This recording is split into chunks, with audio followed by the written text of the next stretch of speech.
All right, good evening. We are here. We'll officially start the board meeting. Thank you for those that were waiting online at 4:10 p.m. on June 18th. And we are in open session.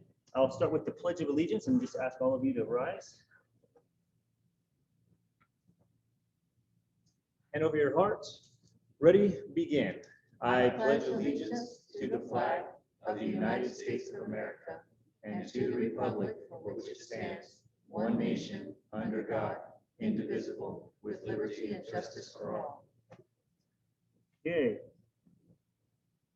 Just a quick reminder, as in the absence of a board president this time, I'll be facilitating the meeting and running the meeting, and but I'm not a voting member. I always just let the public know that I'm not a part of the voting members of the board.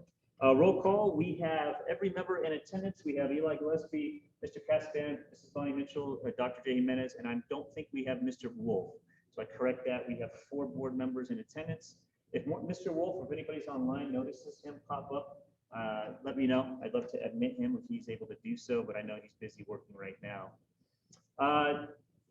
Student council report. I'm assuming we don't have a student council report. Usually during the summer we don't, unless Miss Jackie has a different answer to that. And I see she is on the iPhone. I'm assuming that's Jackie Rizzi. Jackie, if you want to unmute yourself and let us know whether there's a student council report tonight, that'd be great. If I could hear.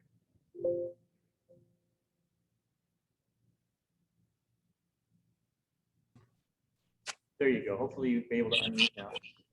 We do not have a student council report tonight. Okay, thank you. Did you want to share anything in regards to student council, or are you just good moving on?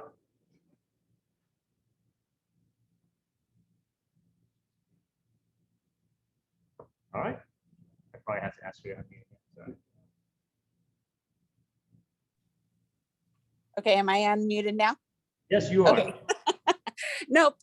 We are all squared away with our student council for next year. And so once the school year starts back up, then we'll have everybody come in and introduce themselves to the board.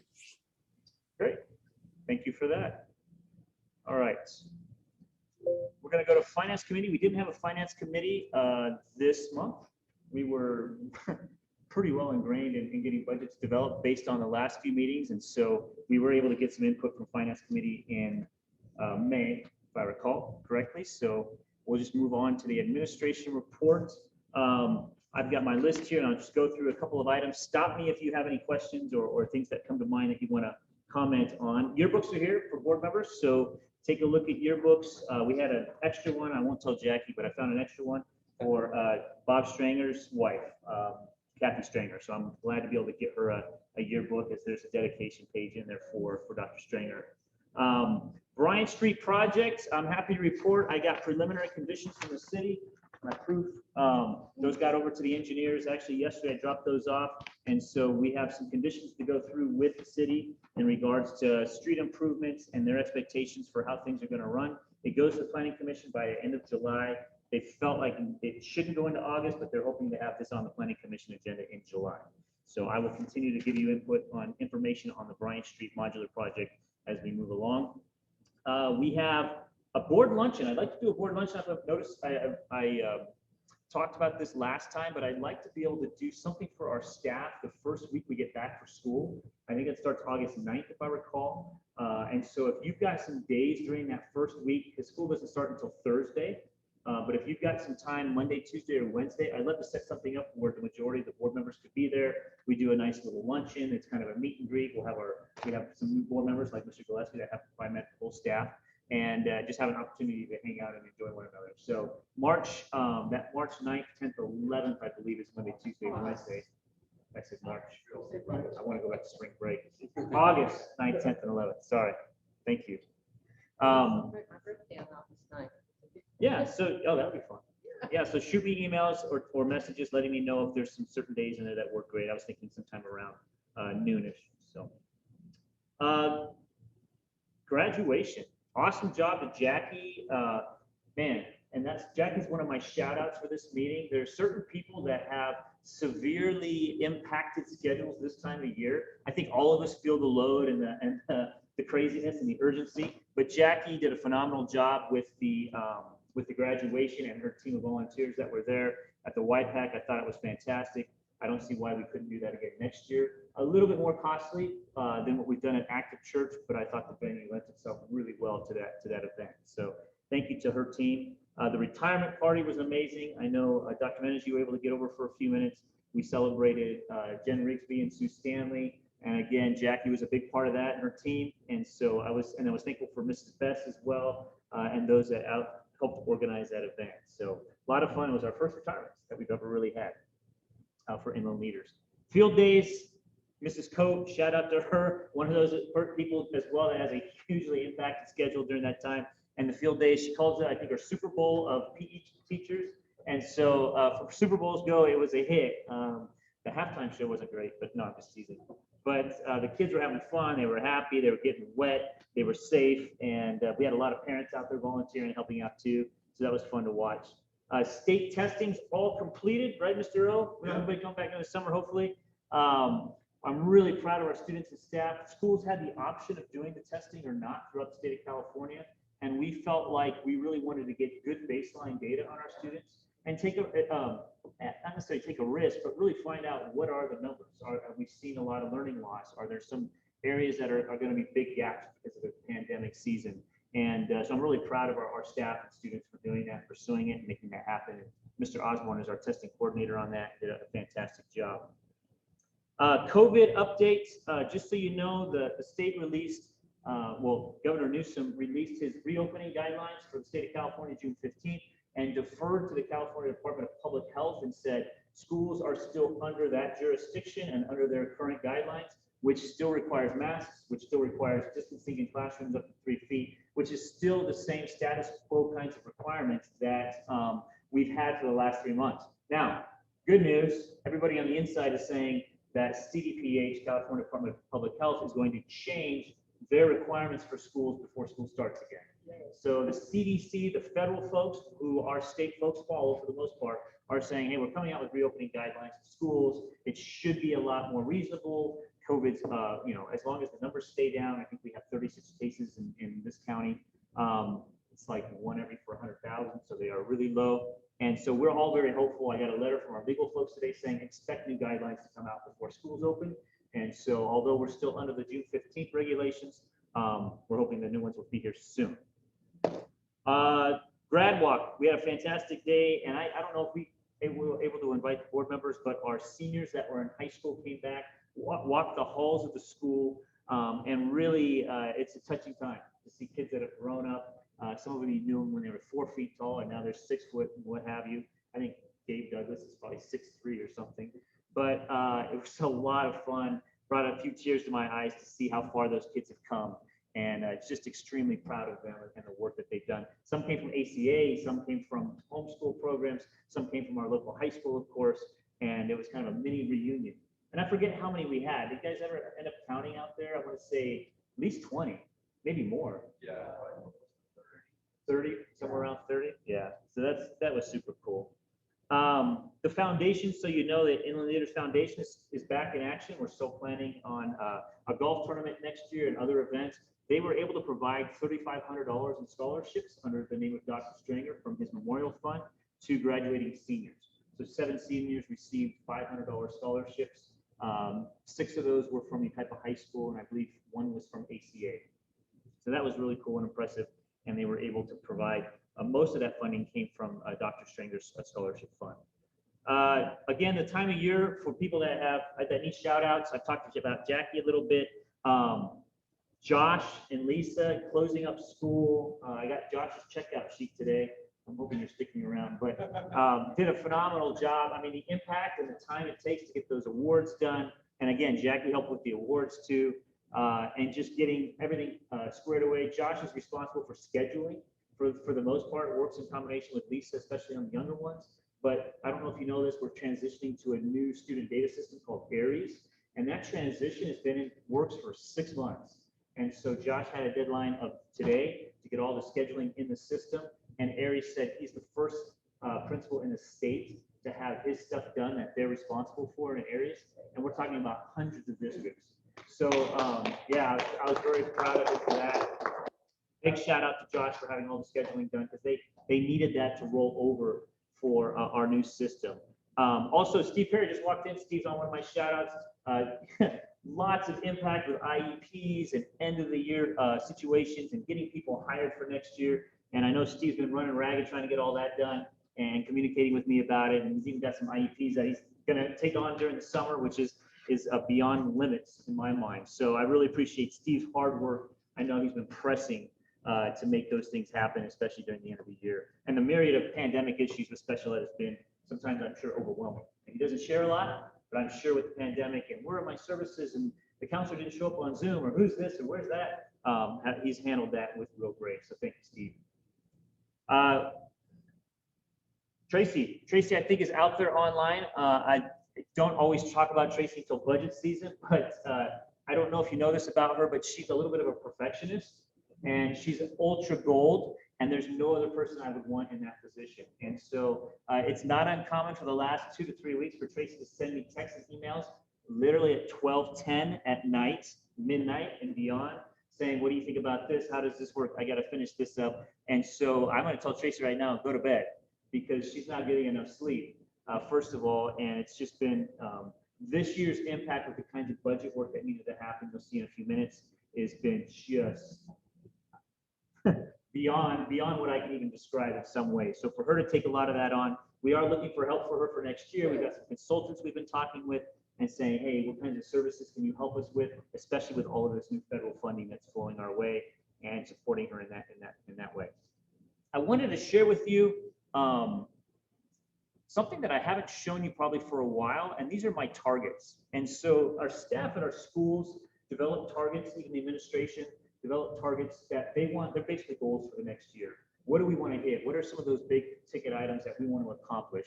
And so I started my draft targets. These are not finalized by any means, but I wanted to just share a couple of them. And then as board members, if you've got some priorities or ideas for me, because I work for you, of course, let me know, because I'd like to include those in my targets, or at least have them on my radar somewhere, so that I'm accomplishing the kinds of things that this board may believe are important or as priorities. So the first one I've got is I want to develop a leadership school for staff as well as community members. It's something that's been on my heart for a while.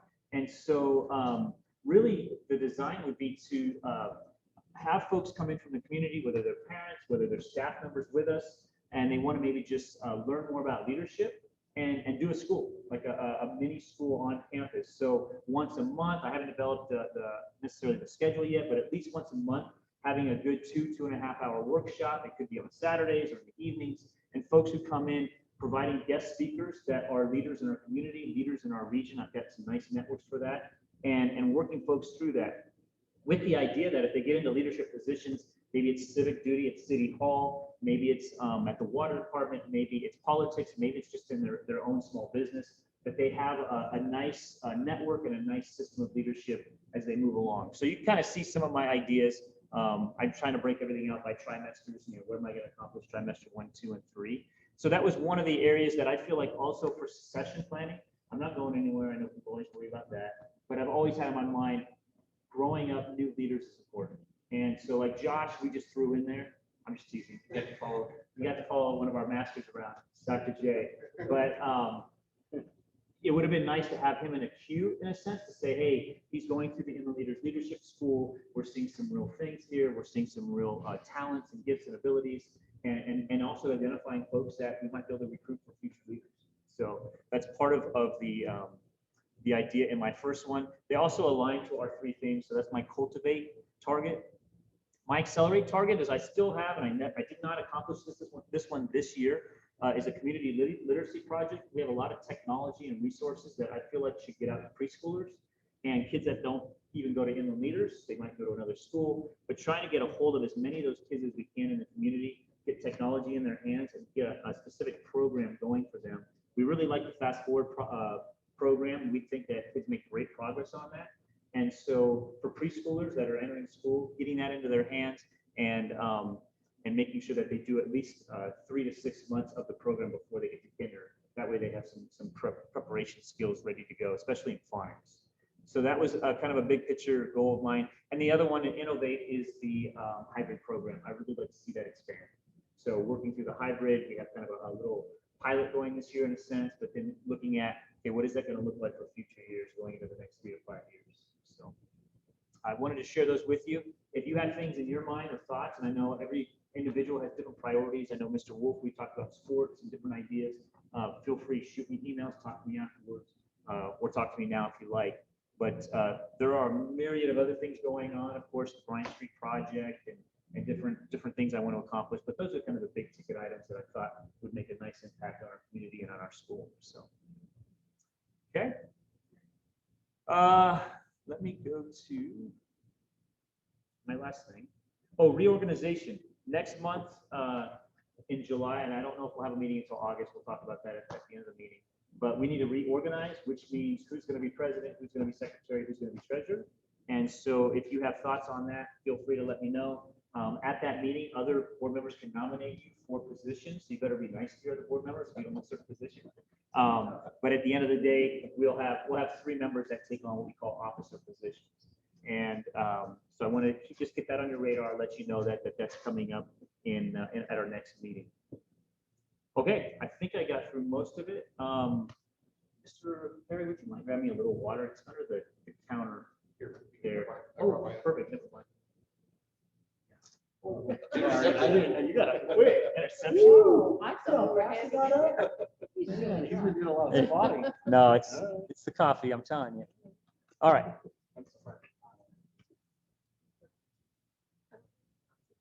So that is the administration report. I'm more than happy to take questions or comments. I love the ideas, the leadership one, put me down. Whatever. In fact, I was going to talk to one of you about actually presenting. Yeah. So I love that. Great. And that reminded me that we've talked about this before. I think we did it at some point in time for our middle schoolers, having people in the community come in and talk about their jobs. And we couldn't do anything like that for the last 2 years, really. Right. So, but that, I think the more knowledge you can gain before you get into a high school situation, the better it is. Because I know that if you go into certain of the academies, if you type of high school now, you started freshman year. So if you're thinking about a medical profession or you're thinking about an attorney or something, there are things you need to start out doing. Yeah. When I have a lot of folks that just contact me individually, like, hey, can I sit down and go through a few things with you? I've got this idea for an entrepreneurial adventure, and they know that the charter is kind of entrepreneurial in nature, or starting a charter school. I had somebody up actually in Dixon, California, call me this week and say, hey, we have to do a high school. I said, great. Yeah, so would we. But but they just having maybe even a queue, and it could be a thing online where people can tune in from other states or other places. And so I'm still developing a lot of that, but ultimately getting a curriculum together and some folks that, good resources to come in and provide those workshops and make it really meaningful for folks that want to pursue leadership. So, all right. Because I learned along the way by blunder after blunder. So I can share a lot of blunders with a lot of people not to repeat those issues. Public participation, this is a time where anybody from the public may speak to anything on the agenda or off the agenda, usually up to 3 minutes, or we'll allow you to go longer if you so choose and we feel it's interesting. But is there anybody from the public who would like to speak? You don't have to sign up to do so. Let's see. Mr. Osborne. Yeah, I put in the chat. Oh, sorry. No. I'm not following the chat. Yeah, it is super quick. I just thank you for the nod about being the first school to have our schedule ready for in California. Personally, it feels really good to me. Now I don't have that like over my shoulders the entire summer getting that done. But I do want to recognize Stacy and Steve and as part of that as well. It wasn't just me. Casey and some of the SSTs all year really helped personalize how we do the schedules for a lot of students who do specific placements for and then Dr. Ria in record time got a lot of information to me regarding scheduling before like the first day off. It was like it was there, right? Something going on.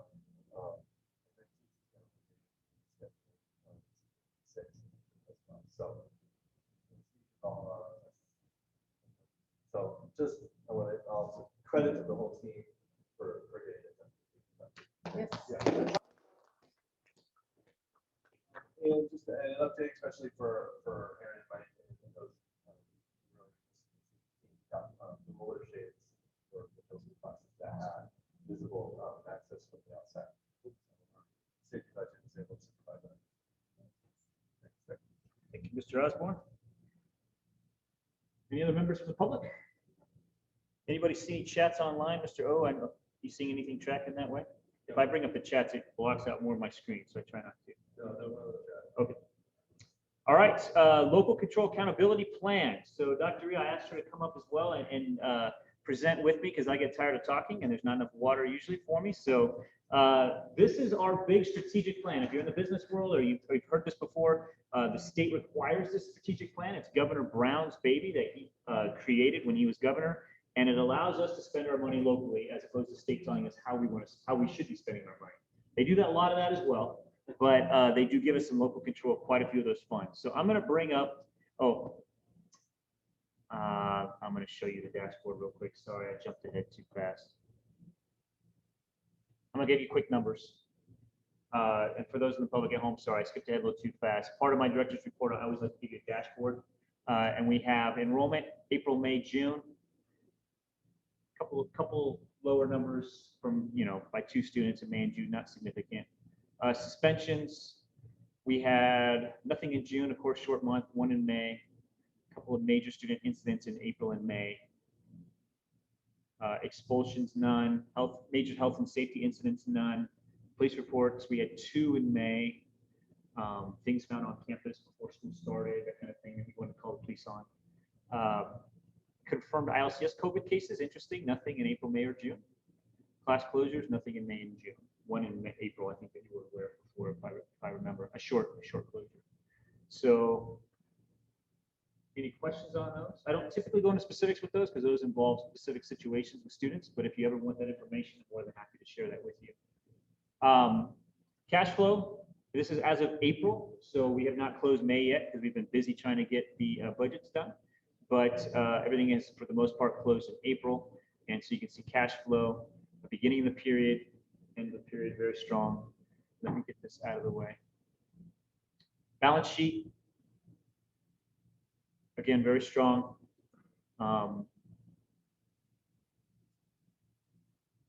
Sometimes I do point out, like accounts payable, what have you.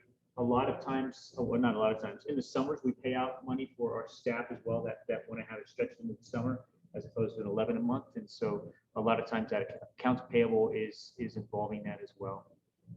And then budget versus actuals.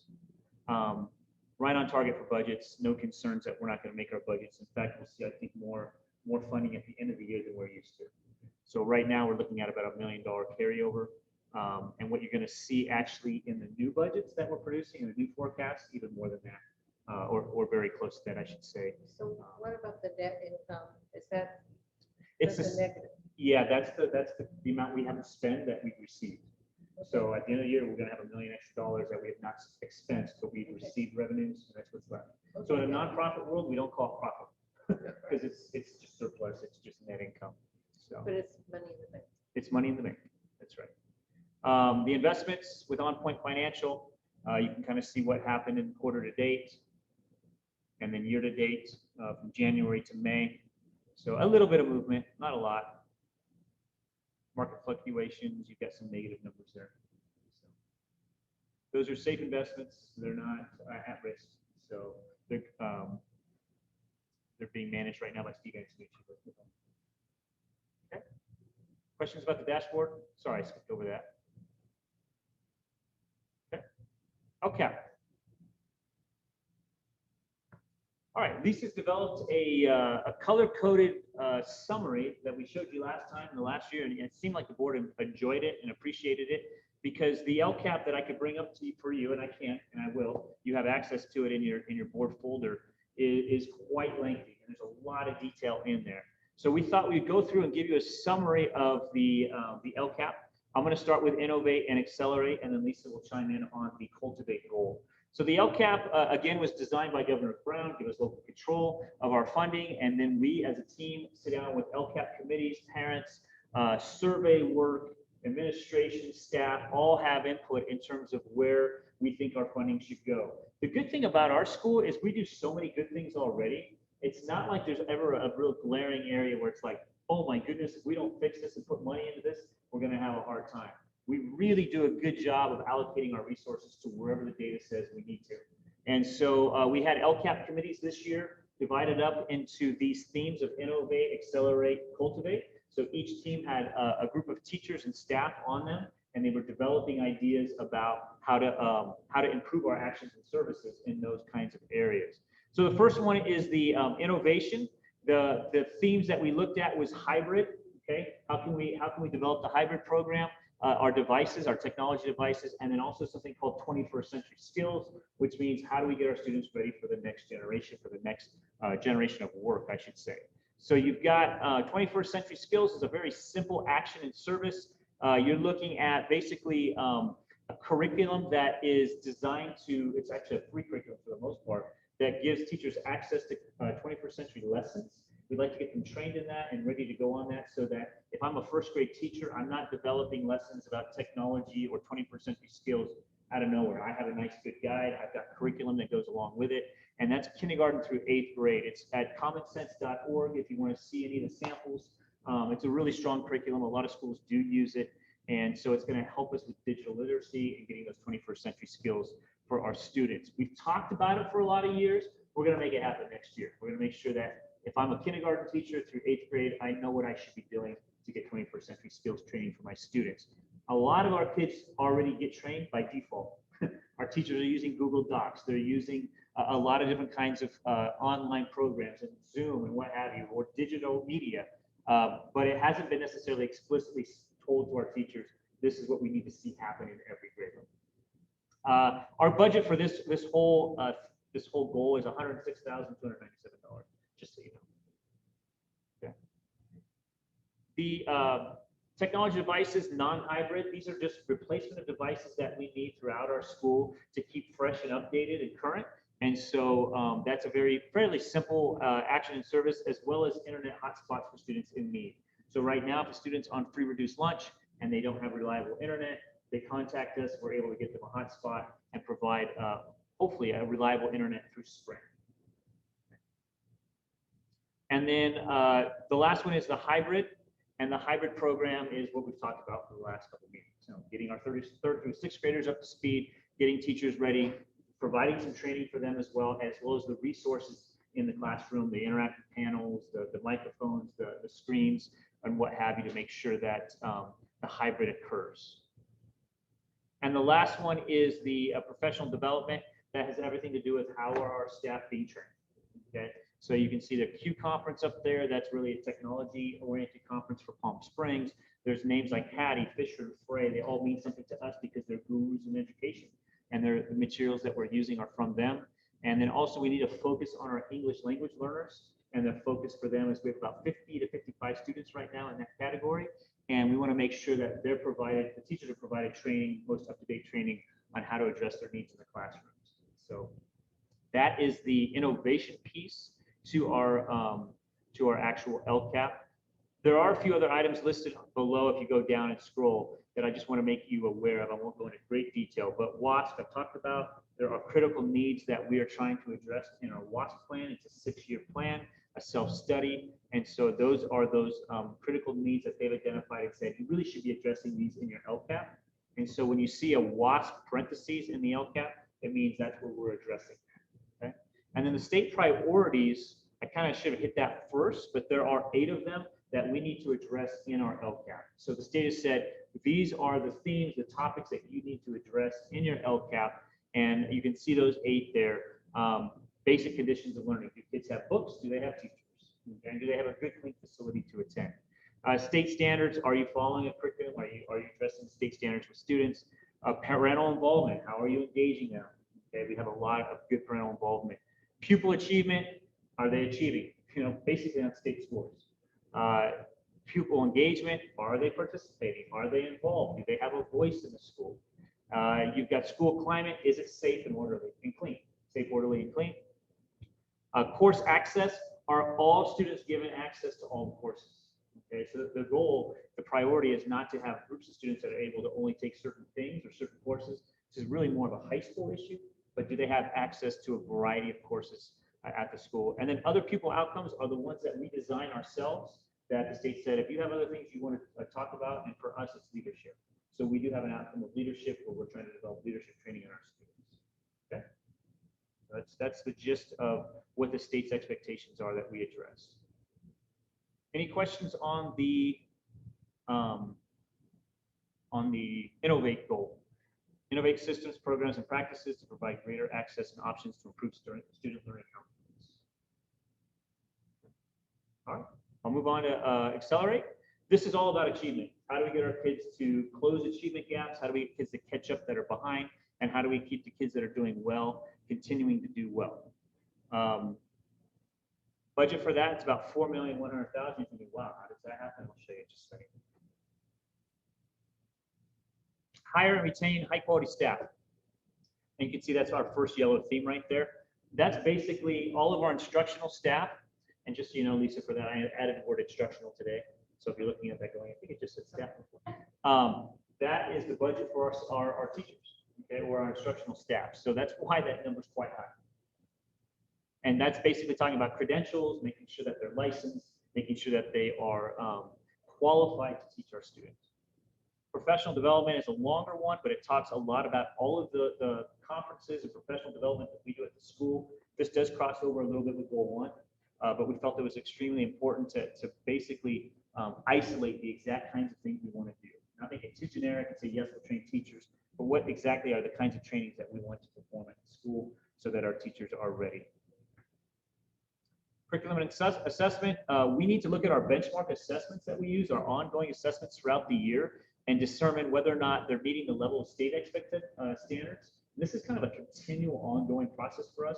We're giving this test called ESGI. Is it really showing the staff and showing us, the school community, that our kids are on track or not? Does it correlate with the state test? Does it correlate with other standard kinds of tests? And so that's just an ongoing piece of that. And then purchasing other assessments if they're not. Saying, hey, this assessment's really not good for us, it's not usable. Let's move on to something that is a little bit more usable for us. High quality interventions. This is a big one. We spent a lot of money. We talked about our Title I intervention specialists in this section, where we have new ongoing funding for that. We have after school, during tutoring, summer school, intersession, which is break period school, using supplemental materials, curriculum, equipment. There's a lot in that. I can unpack that probably for a couple of days. And Lisa's worked really hard on the intervention program at our school. We're excited about the new intervention specialists to come in alongside us and support us in that. We also have 2 associate teachers that we're going to retain for next year. We're hoping they'll sign agreements in terms of supporting interventions at school as well. So I'll talk about that during budget time. So making sure that our interventions are just outcome based. They're for students with disabilities, that they're working well, and making sure that that kids are behind or catching up. To be kind of blunt about it that way. All right. Did I miss anything there, Lisa? Okay.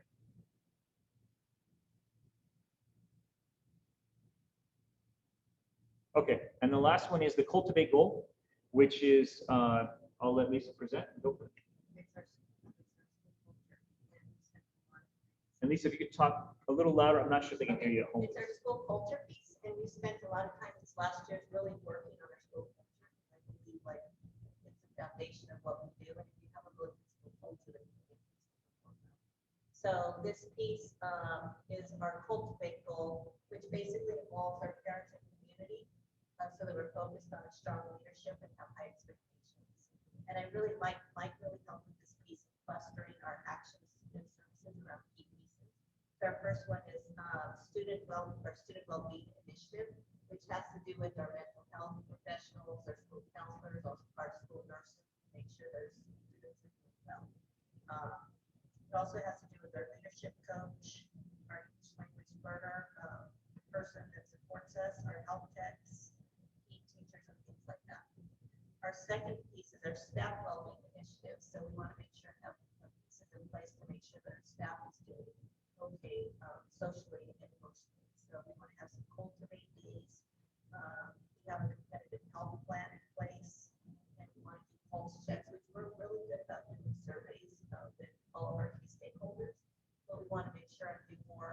pulse checks with our staff to make sure that they're doing everything throughout the year. We know this past year was really, really hard on a lot of people. And so we want to make sure that support them. Next piece is our student behavior leadership piece. That's where our leadership coach comes in. We're going to be doing training in our AP strategies with our entire staff next year. So we're going to provide leadership training. We're also going to have our students, we're going to be creating a leadership assessment rubric because we don't really have a way of defining what our leadership looks like here. So we want to be able to come up with a leadership rubric with our staff to see our targets. Next piece is our parent and community partnership. So we're going to hopefully have parents involved next year in the classroom and on campus like we were before. Our activities coordinator, Jackie, is really good with community outreach. So we want to be strategic in partnering outreach because that's one of our key goals. And then the last piece is our safe schools, making sure that schools are safe. So our alarm systems and all of those things, making sure that we're safe. And we appreciate their expertise in helping us get there. And our school facilities, making sure that we're up to par with them. Each one of those actions you can see up there under those categories have budgets attached to them, which are in our complete budgets for tonight. So they have to align. So if I don't get it in the LCAP budget, then we're out of whack on the other side. So it takes a little bit of work to align all of that, but that's kind of the beauty of this is it all kind of syncs together. It does sync together that way. Okay. Doesn't mean we can't add new things. This is an ongoing plan. So next year we go, that really wasn't effective. Let's take a different direction. That's something that the state expects. They expect us to take a different direction if we need to. So one of the things I didn't mention is at the top we have our metrics of how we're going to figure out if we're meeting our targets. And that has to do with we want to reduce the number of suspensions and incidents, rate of attendance, school culture surveys, leadership self-assessment, parent and community partnerships. We'll get that for our survey work, and then safe school and facilities. We also ask a lot of questions on our survey. and those are for each goal. Those are basically how we're going to gauge whether we were successful. A lot of it's survey work. You know, a lot of times we're just asking our stakeholders, our parents, our students, did we do a good job in this? And Lisa does a great job putting those together. The one for the achievement proficiency, and I appreciate you, Lisa, bringing that up because I skipped over that. It's really looking at a lot of state test scores. You know, it could be attendance and things like that as well, but like highly qualified staff, I just asked Tanya. Tanya gave me a list of everybody who's not in compliance with being highly qualified. We're 100%. So some of those things are fairly simple, but others involve survey work or looking at assessments. I have a question about the safe schools and facilities. Yeah. How do the parents feel about the safety at our school? Good question. Our survey work, like not a lot of areas of concern. The low area issue is parent involvement. But we're always in the high end of how we do well. We've gotten a lot better in our facilities area. That's just service of bad. Yeah. A lot better.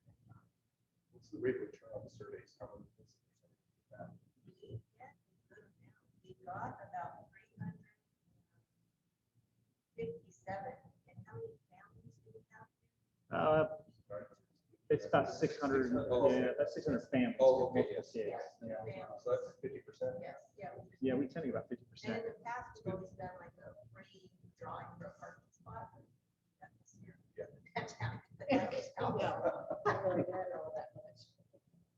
Yeah, so the question was just for the public, what kind of rate of return do we typically get on surveys? And it's about 50% that end up filling it out for families. So that's good. And along the same lines, like you put out something, parents square, something like that. What do you still get good participation on that? Yeah, like interaction with families. Does that ever come up on the surveys? Yeah, we have had complaints. That's one bombardment of parents where we have had admin conversations of how to figure that piece out. Because yes, we know that That's probably because of the pandemic. It happened like the high school program that guys were on spring break in 2020. That was a lot of information coming out, but yeah, Maybe overcommunication. Yeah, it's too much. Yeah, oh, for sure. Other questions about LCAP? Big plan, more than willing to sit down with you and go by line if you like. Lisa did a fantastic job. It's a shout out to her because I didn't tell anybody this during that time, but she's really the brains behind it, kind of the brawn. Come on, Lisa, we can do this. But she's the brains. And Jen Dirksen as well helped us this year with editing it and make sure that we call it wordsmithing it. She did a fantastic job. So thank you to Jen, who's out there, or maybe out there. But really happy with the way it came out this year. And that's kudos to Lisa and all her hard work and her team. So. I do need an action to approve the LCAP as written. I will be submitting this to the district prior to July 1st, but I can submit this in the next few days, of course. There's an online template that we filled out that mirrors what you see here. It just happens to be in a different format with a lot more detail. And so I put that online template, I hit submit, it goes to the state, it goes to the district, and then we publish it online. And so anybody can go online, click on our LCAP and receive the entire document that we publish. So I do need to take a motion to approve, and I'll take a second to go. I'll make that motion to approve it. Have a first from Mrs. Mitchell, second, Mr. Gillespie. Any further comment, discussion? Okay, we'll just do a vote by name with Ms. Gaskell. Yes. Yes, Mr. Gillespie. Aye. Aye. Yes. And Dr. Mack. Yes. So it's unanimous vote 4-0. Thank you very much. And we'll be reporting periodically about our LCAP. Finance committee actually looks at it at least once a trimester and determines whether we're on track to meet our goals. Are we spending money where we're supposed to be, basically? And so we'll continue to keep track of it and accountability that way. It's a great document. Allows for a lot of transparency. So I'm happy about that. All right. Next on our agenda, school budget. Let's go. Actually, I have it open. My budget presentation's open right here. All right. So June 18th, we actually met last year, the same day, in 2020. And I was a little surprised by that because I don't remember quite being as stressed last year getting to this time. And it's probably because, well, I don't know why. But anyhow, we were able to push Tracy especially and get the budget done and in order, and it's a big deal. I want to show you a document in a little bit, don't let me forget, that kind of gives you the complexity of what's going on. But I'm going to take you through the basic presentation. Feel free to stop and ask me any questions as we move along. So I'm going to get rid of the screen here. Sorry for those at home. I'm just going to minimize our folks. All right, current status of the state budget. So we design our budgets based on what the state experts are telling us and the conversations between the legislature and the governor. They have their own ideas about what the budget should look like. They really need to have that budget signed by July 1, but by June 15th, the legislature is required to have their budget to the board, to the governor. Then the governor takes it, does some negotiations, and they should have something in place by July 1. Okay. The legislature right now is looking at $7 billion more in expenditures than actually the governor had promoted. And so if anything, our budget is built on the governor's budget, what we call the May revise, but if anything, revenues may go up if the legislature gets their way, okay, during the negotiations. It won't be by a lot, it'll be some minimal adjustments. So we really see them aligned for the most part, and I wouldn't expect any surprises come July 1. All right. How does this happen? How does the development happen? We have back office staff is all working on budgets and taking a look at all of our different historical kinds of costs, making sure that they go through and create necessary increases for payroll, insurance, subscriptions, and what have you. And so we monitor all of our revenue adjustments that the state comes out with. We use some experts in the state called school services, the kind of the foremost folks that know really what kinds of revenues we're looking at. We create a conservative outlook budget. So what you're going to see tonight from me is more of a worst case scenario. Okay. All right, CSC and BSC principals are provided with site budgets. So that's been a new thing the last couple of years. And so we give them an allotment to basically spend on their goals and their actions and services that they want to perform at their site, so that it's really discretionary money for them to use. We also have restricted budgets in our overall school budget. I want to show you that in a little bit, like I talked about the complexity. There are a number of funding categories that are restricted to specific things. Okay, a lot of it's the emergency money that's coming from the state and the government right now, or the federal government.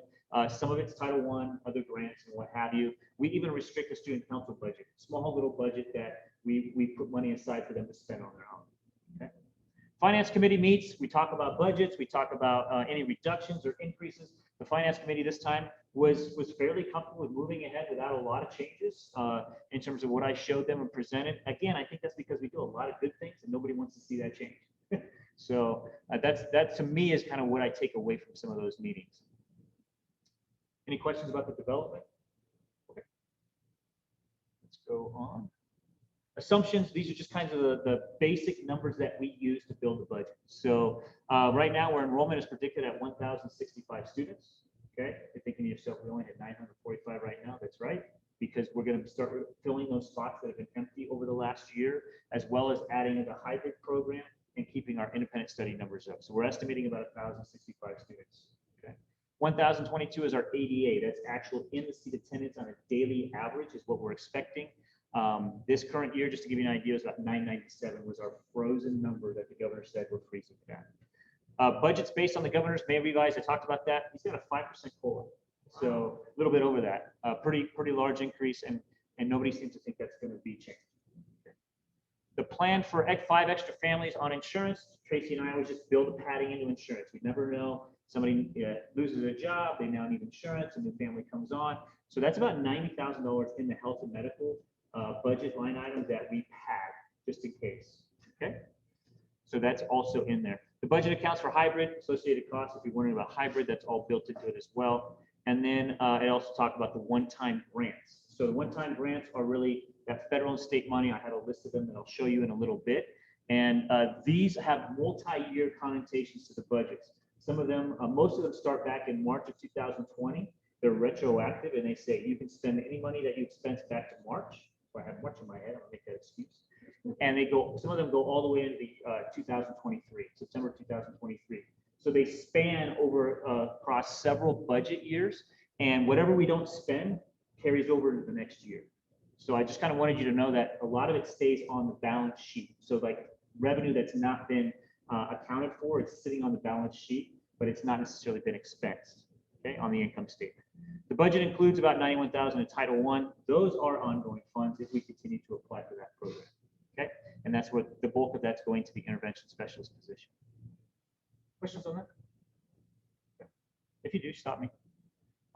Okay, so what are these one-time funds? I'm going to chew on this one first for you, but they are the ELO. Well, you actually approved the ELO plan at our last meeting. It described how we're going to help with expanding our learning opportunities for students. That's what ELO stands for. $638,000. We found $256,585 in current costs that we've already attributed to the ELO. So what does that mean with budgets? We still haven't spent that balance. Okay, whatever that number you take it away is still sitting out there for us to expense. Okay, sitting out there on our balance sheets. And the way that the accounting that they designed it for this year is the auditors have asked us, whatever you receive, show as expensed in that year. So if we've received $150,000, we're going to show $150,000 in expenses to take that receipt of funds for that year to zero. Okay, hope I'm saying that right, Jason. IPI, this is in-person instruction. This is the money that the governor allocated to schools to get them back.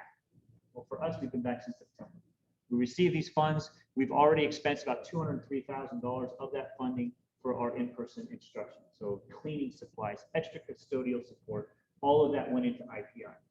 Okay, sink basins, social distancing, even tables that we put out, new furniture to get more kids in the classrooms spaced out. All of that's already been expensed. So you've got, somewhere around $80,000 still sitting there to be expensed. I think that has to be expensed by the end of next year. Okay. All of this is not done yet. These deadlines are still in the future. So I'm just showing you what's impacting next year's budget. ESSER 2 is CARES Act funding, federal stimulus funding, and it's fairly wide open in terms of how you can spend that funding.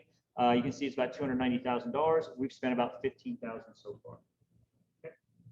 And really, there's a caveat on this says whatever principal needs or the school needs, you can use this funding. It even goes for payroll, those kinds of things. ESSER 3, we just got an allotment that not received the allotment, but we know it's about $662,000. $5,000. And it's the same kinds of program as the ESSER 2, the same kinds of expenses. It's just really support for us to get through this COVID time and get schools back on their feet, according to the feds. And then Gear 2 is an emergency fund. It's actually the true federal funding, and it's about $40,000 we're expecting, but nobody knows exactly yet what that's going to look like. The governor has not told schools what their allotment's going to be, and that's really for safe school stuff. So you're looking at cleaning supplies, extra custodial support. Some of the things that we're already doing can be contributed to that. So Tracy's got nice outlines or detailed Excel sheets that show where all these expenses are going. Anytime you want to see, hey, Mike, how did we spend IPI? I can bring up a spreadsheet and show you every single category with every single detail, with every single dollar that's an expense. And so I talk about balance of those funds not expended. I talk about will be applied to our budgets for the next year. Okay. All right. What are the major items in the budget recommended by the Finance Committee or by administration? And Tracy and I keep the pay scales going. Okay, that's typical in a district. You continue to keep the pay scales going. It's one of those areas that you can freeze it if you feel like, and the board has that discretion to say, oh, we're having a bad budget year. And we looked at that last year, not this year. Okay, and you'll see why in a second. 3.5 pay increase for staff not on the pay scales, which includes the independent study teachers and all admin. Okay, independent study coordinator to receive minimum salary amount. Okay, there's a lot in there to unpack a little bit, but there are certain employees that are not on scales. Josh, Casey, Steve, myself, Tracy, Lisa, we're the administration. Okay, so we are not on an administrative scale. We've always just followed the average pay scale increase that everybody else has received. At some point, I probably should create a scale, but it's been a little bit of like, okay, what kind of admin are we going to have? We've added an assistant principal position. So there's been few of us that I haven't done that yet. So we've always just asked for the same increases that the average employee is getting on the certificated side. Independent studies the same way. They don't have their own scale. Okay, so we ask for those averages to continue on.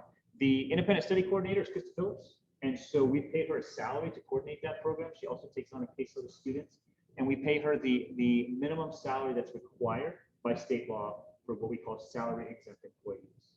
So we've always just asked whatever one's greater, the 3.5% or the minimum salary by the state is what she's received in the past.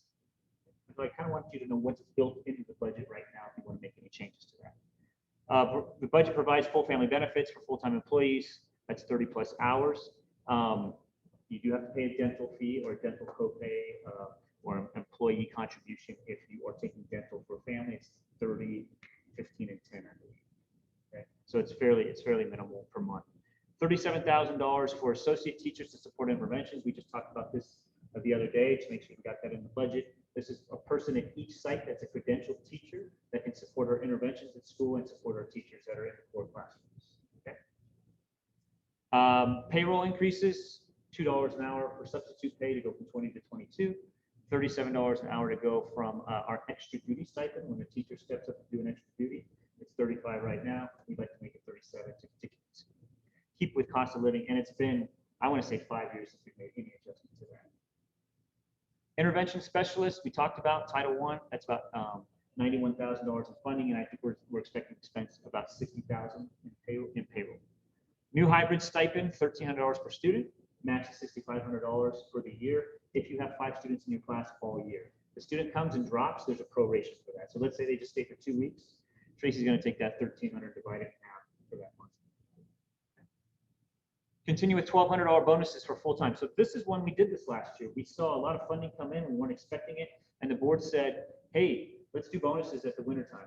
We usually do like Christmas gift cards for folks, staters cards or other things.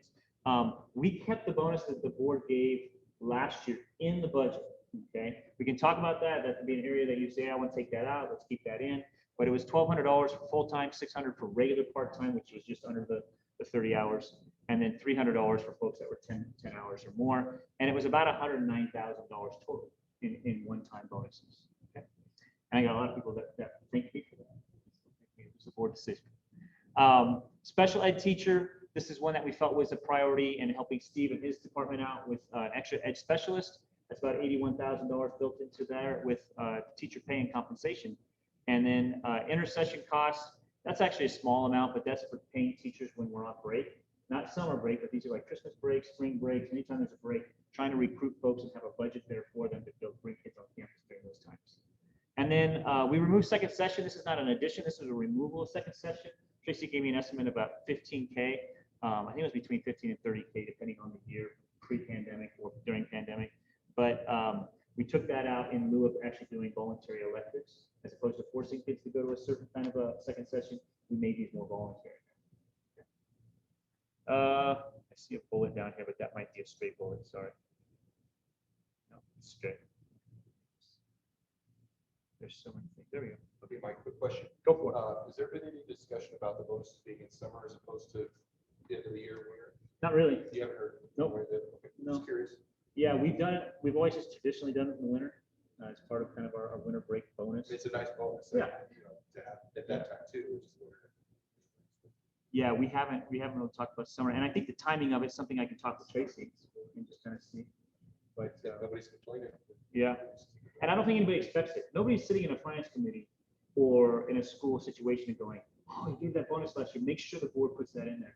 The reason I added it is because you're going to see some of the funding that we have for this year, and I think you're going to go, "That might be wise to keep that in there." It was wiser to me to put it in. It's easier to see the number. We can always take out any of these things. So if you see as a board member, you're like, "I don't like that. I'm not really excited about that. I disagree with that." That can get pulled based on board decision tonight.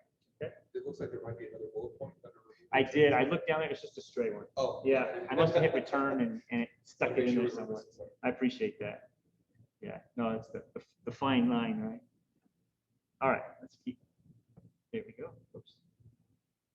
All right, I want to show you pillar scale real quick. We have our performance pay scale for our instructional staff. The one on the left is the old scale, and the one on the right is the one that you approved. So you can see that $62,400 is your minimum pay as a novice teacher coming in for work.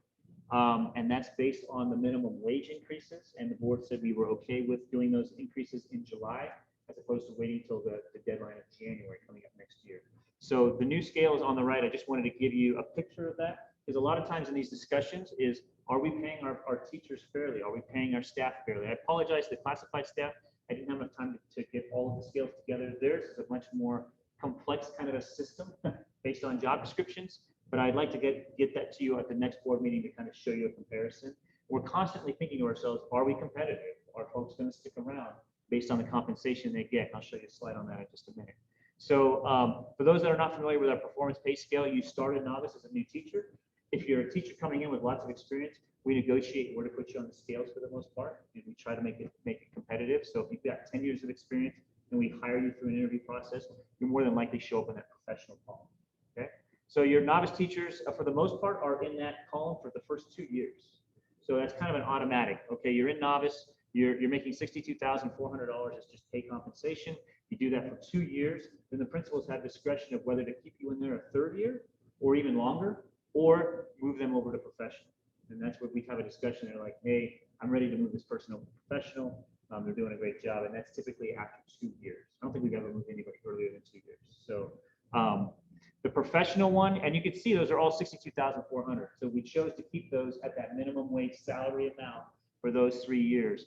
One of my discussions will be about scale changes for the next year. But anyhow, the professional, you can see, goes up a little bit, and then it starts to increase a little bit more as you get higher. The 10 to 12 means after 10 to 12 years, you're frozen at that $77,700 until you hit your 13th year. And then 13th year goes to $80,700. I would say probably 80% of our staff are in that professional column. And then the folks that go through our performance scale, what we call our pillars program, that want to move to master, we get together as a committee. Bonnie's been there quite often. We discuss whether or not they qualify, and their performance warrants them to move over to that master column. Okay. And responsibilities and those kind of things. So just kind of a broad overview for that. So pay comparison to local district. I did this back in January of this year, because I just, as I go into budget season, thinking about it. I did a 5, 8, 12, 16, and 20 year comparison. So I've had folks say, "Oh, well, yeah, when you get to inland leaders, it's good pay because we got to follow the minimum wage laws," where the district does not have to. Their pay is still down in $55,000, $52,000 ranges, okay? Depending on what credentials and master's levels and what have you. Theirs is based on college units. So if you look at it, the first top section is without insurance, is without any deductions for paychecks. It's just your raw salaries, okay? So after 5 years, a teacher at Inland Leaders is making about $315,000 cumulative. And after 5 years at YCJ USD, you can see the numbers. And as they go up, you can see how the numbers are a little different. Fairly comparable. When you start to get in the higher years there, it starts to change a little bit, where the district starts to outpace us. Now, with that in mind, go to the second section, and you're going to see with insurance deductions and union dues. And I call over to the back office over there. I say, tell me what your average union dues are.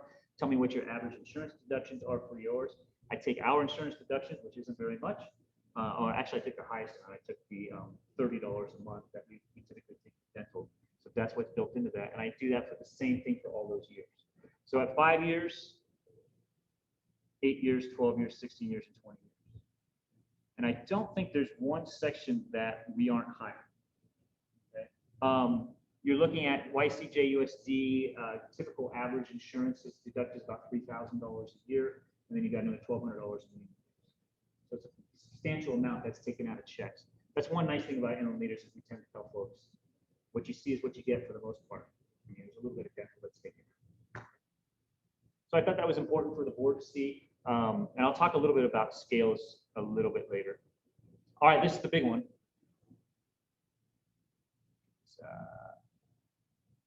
All right. So the big one is, this is the overall budget. Underneath each one of those expense series and even the revenue series, there are hundreds of different kinds of detailed codes. So what I've done is I've condensed it into the major categories for the board. So you can kind of see what we're looking to expend. The first column tells you a description of what that is. The second column tells you what it is right now forecasted for this year. Okay, we call it our second interim budget, and it's what we expect to end our year with. Okay, it's not actual because we haven't ended our year yet. We haven't done that accounting yet. The third column is next year's budget. So this is what you're actually approving tonight. And the last column is really the percent difference. And you're going to see some large percent differences. And I'll give you the story behind those. Okay. So revenues up about 7.77%. 10,405,000 is what we're expecting this year. 11,213,000 next year. Why? Why the increase? Well, it's at the 5% cost of living. We've got close to $200,000 in increase in ADA from extra students. We have new Title I funding, and a lot of that CARES Act funding that we haven't spent is going to follow this budget as well. Okay. Expenses. Certificated salaries, about 4% increase.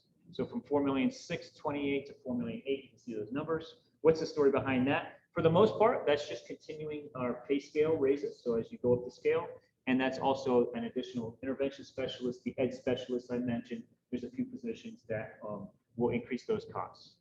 Okay. On average, you'll see about a 3.5% change a year in terms of certificated salaries.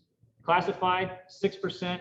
Lots of minimum wage increases in classified levels. Okay, so you've got a lot of those folks that are at the lower end of the scale is going to be pushed up to $15 an hour, and that's kind of a major piece to that. And then they are also, I didn't put pillar scale. I apologize. It's just a regular employment scale for them. That those increases come as well. So employee benefits, 11.35%, about $90,000 padding. I talked about that before. Typically, we run less than 11%. We're expecting to actually save about $100,000 in that area. But we've got state teachers' retirement increases, and we've got health increases, and insurance all around is going up, unemployment and what have you. So we're, again, worst case scenario. Do I expect these numbers to be a little lower? Yes. Okay, but this is worst case.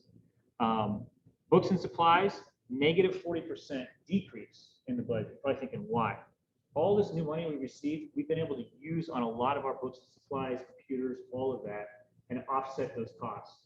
So we spent a lot this year, almost $700,000. We typically only spend about $400,000. So that number is based on what our new expenses are looking at in a regular year without all of the increased funding. Okay. Services, other operating expenses, large increases due to conferences back in the budget. There were no really conferences this year for the most part. Utilities are going up quite a bit. We've got new rent with Bryant Street Modulars. We've got new security upgrades. So that increase, a lot of it has to do that we weren't really operating at full capacity like we were pre-pandemic. And then just overall increases that we're seeing in terms of our operations. District oversight fee goes up as student numbers go up. And so we always have to send money to the district. in regards to their oversight, so that goes up. Capital outlay, facility improvements, safety compliance issues, a small increase. A lot of those sometimes are the projects we have, like flooring projects and what have you. The money sits in there until Tracy journal entries it into the Form 5000 series for the most part. But that's what we see in terms of expenses in the capital outlay. What do we expect our building projects, our improvement projects to be? Okay. All right, expenses about 4% total. Oops, sorry. Let me see if I can make this smaller so I can see the bottom. About 4.42% increase in expenses. Okay, see our revenue increase, so that's pretty good. 9,788,000 as opposed to 9,373. Gosh, and I hope I can show you. There we go. And then what are we looking to carry over next year? This year is that 1,031,000. Next year, 1,425,000. And that's because you've got a lot of that new funding sitting out there. Okay, it'll be bloated this year. This year, next year, the revenue will look bloated, but it will disappear in year 3. And I've got some multi-year projections for you. All right. Any questions on that? It's a lot to digest at once, but I thought it was better than 375 rows of budget. Okay. All right. 5 years. So Tracy was able to develop this for me today, so that was great. We have a 5-year forecast. I kind of like to look at the very bottom row. That's the surplus or the carryover that we look at. So this year is that 1,425,000 is in the green. 2023, the total is 753, 729, 706, 426, and then the year 26-27, we're looking at a negative or being in the red at 360,622. Worst case scenario, there's the built-in increases in revenues about 3%, so not huge percent increases. I also asked Tracy to build in a 5% correction to the scales, so that for the scales we can move up people on those performance-based scales. And so this is worst case scenario. Now, we've had 5-year projections that have had negative numbers before. Okay, I don't know if any of you have been around. I'm sure Bonnie has. That we showed negatives 5 and 6 years out. And the situation is this: that's if the governor makes no adjustments to what the current revenue streams are.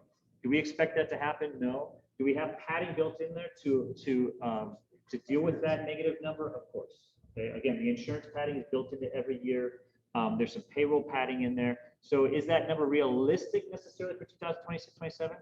If the bottom falls out, yes. Okay. So right now, I'm very comfortable with where our current year budget's at. The ongoing one-time costs, we're not pouring a ton of money into ongoing expenditures. And that's what we're always warned of. Hey, you're getting all this money, but don't make it so that you have to have that on your liability sheets for future years. Okay. All right. Quick question. Go for it. Is there anything, just looking at that, and I know it can change, but is there anything with the money that we're getting in now that we can purchase now for that time, or is that just not reality because things change so quickly? There's a little bit of pre-purchase ability for the next year, like right now. The way the auditors look at it is when you receive that item. So it's a very small window. Very few things you could purchase now probably receive 2 years from now, 2 years from now. But so yeah, the real answer to that is really not at this point. The nice thing with the new monies is if we don't, let's say we don't use the $600,000 from ESSER 3, that we have until the end of 2023. So that's another year out. We could put all of that into the next year's budget. I was just thinking like supplies, and it's probably a small percentage of what you would need. Yeah. 5 years from now, but like purchase all of the supplies. That you need. Inventory it or something. I don't Yeah. know. I don't know. Is that even a thing? I would say it's probably not something the state would recommend in terms of just, Stocking. we're supposed to be using this year's money for this year's students. Yeah, you got it. But it's not a bad strategy. I'm sure other businesses are looking at that, other industries. Good thought. Yeah, if you got other thoughts too, throw them out. Final considerations prior to budget approval, adopt it based on our demand, our capacity, our waiting list looked good. We don't have any issues with enrollment. If we had to increase enrollment, we could. If we had to decrease it, I think we have plenty of funding to do that as well. There is a warning of recession next couple of years. Talking about this impending recession. I read an article today about the market falling out from the bottom, and so what to do to prepare for that. And so I think part of that is just being wise with what we've done with our money in the past, having that little bit of a rainy day fund. Finance Committee continues to look at this, but also looking at the scales for next year. For folks that didn't see any adjustments to the pay scale, they do get their regular adjustment by being here and working a year, but actually doing like a cost of living adjustment, because I don't think probably a lot of us have noticed gas is going up, food is going up, lots of things are going up. When the scales were written, none of that was really occurring for the most part. So with some possible hyperinflation, I think that would be appropriate. Okay. Again, nobody's pounding on my door saying, what's going on with this? I just think it's just wise to take a look at that and try to make adjustments for that. District Authorizer, County Office of Education will test and review this budget. They do this every year, and our 5-year budget's out, okay? So we have to get these to them by July 1 at the district sends to the county by July 15th. And so all of this is tested and reviewed at those levels. That's their job. And they will let us know if they see any inconsistencies or issues with us not being able to meet our bottom line for those years, okay? And that involves cash flow as well.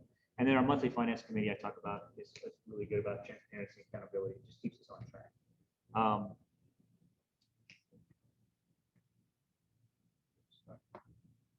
Oh, it must be done. I wanted to just give you a quick snapshot, and I hope I have it up. Yes, I do. No, I don't. Sorry. Give me a second. I'm going to open it on my. I'm going to open it on my computer here. Okay. So the master budget sheet is a sinking masterpiece from Tracy that she does from all sorts of Excel spreadsheets and what have you. And so every year I ask Tracy, hey, give me your numbers. You know, what are they going to look like? And we work together a lot on what each number in these line items look like. I thought it was important for you to get your eyes on, okay? Because those big categories, a lot could be hidden in there. Could be a lot of different things, right? What I tried to explain to you is all of the new pieces that we've included in the budget, okay? So just to give you an idea, and I've opened up, I think, most of the columns here, what you're looking at is every single object code we call in accounting. This is the revenue section, and it goes all the way down to expenses. And I'm not going to stop and look at everything, but you can just look at teacher salaries. How many different kinds of expenses for teacher salaries there are? Okay, I mean, we're talking stipends, like one-time bonuses, their hourly stipends. You've got substitutes, you've got electives, independent studies, special ed, everything. It goes on. Okay, so there's a lot of items in just one piece for a teacher's salary. Then you get to pupil support services and special education. Okay, so I'm just gonna run down this real quick. Classified salaries. Okay, involves special education and teachers, and not classified, but counselors. And it's just, it goes on and on. So there's our 2000 series that I showed you. There's our 3000 series. Benefits is nice and short. Okay, you can kind of look at the 3000s, what those are described as, workers' comp and so on. Get down to the 4000 series is all books, materials, equipment, supplies. So a lot of different categories in here. This just keeps going. Non-capitalized equipment, just equipment in the classrooms, safety, travel, conferences. Now we're getting into the 5000 series where it's non-school in-house things, it's out-house things, it's contractors, it's cleaning services, it's field trip fees, what have you. Okay, dues and memberships. So every single one of these has a budget item attached over here. Okay. Has a budget number, I should say, attached. Rent, repairs, storage. Okay, right. So it's a very, very thorough budget. So we're not just dealing with big numbers and making big guesstimates. This is down to like, what was the water bill last year this time? Now we need to adjust it because we're not in a pandemic or it's hotter. It gets down to that level of detail. Okay. Get down to the bottom and you can see our capital outlay and expenses, what have you. So that is just the object codes. Now you get to all of the different budgets that hit those object codes. So I'm just going to show you just a quick example. 0000 is just general fund unrestricted money that we don't, that we don't have to assign to anything specific. It's just our general fund. Okay. Then you get to some of these others. Title 1, ESSER 2, ESSER 3, or ESSER 3. There's two parts to ESSER 3. There's gear. There's special ed federal funding. There's the nutrition funding. There's Medi-Cal. There's lottery. There's special ed state, and it just goes on. So every single one of those fund buckets has different object codes attached to it. Okay. So special ed funding. Those teachers that are in the special ed section, they're getting their funding taken out of that bucket. And so what I'm doing this for the purposes of, there's a lot more complexity to this than just what I showed you on the screen. Okay. And if you ever want to sit down and go through it, I'd be more than happy to do so. It's a lot of fun in terms of just spending an 8-hour day or what have you. I'm more than willing to do that. But it goes, you get to the end of the red, that's really all of our specialized restricted funding. There's that student council money I talked about. That's something that we restrict ourselves. The state doesn't require that. $1 a day is its own special fund, okay? Because it's got to be allocated to what we've told folks we're going to spend our money on. $1 a day, field trips, technology, furniture. So unrestricted funds, if you take a look at it, is about, oops, I think I've got the wrong number. Should I have my right columns here? Yes.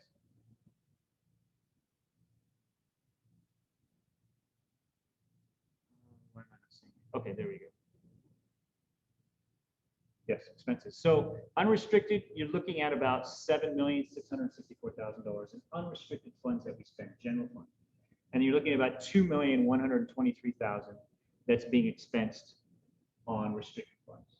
So it's accounted that way, restricted versus unrestricted. Okay. And this is where I build my presentation. You know, there's your $1 million carryover. This is where I build my presentation on, and I summarize all those numbers for you. Okay. If you want me to go through budgets like this in the future, please let me know. I've scaled these back a little bit more because of the fact that it's getting more and more complex for just a person in the community that's looking at them. But I wanted you to be aware of a lot of these numbers. Okay. Tracy makes this.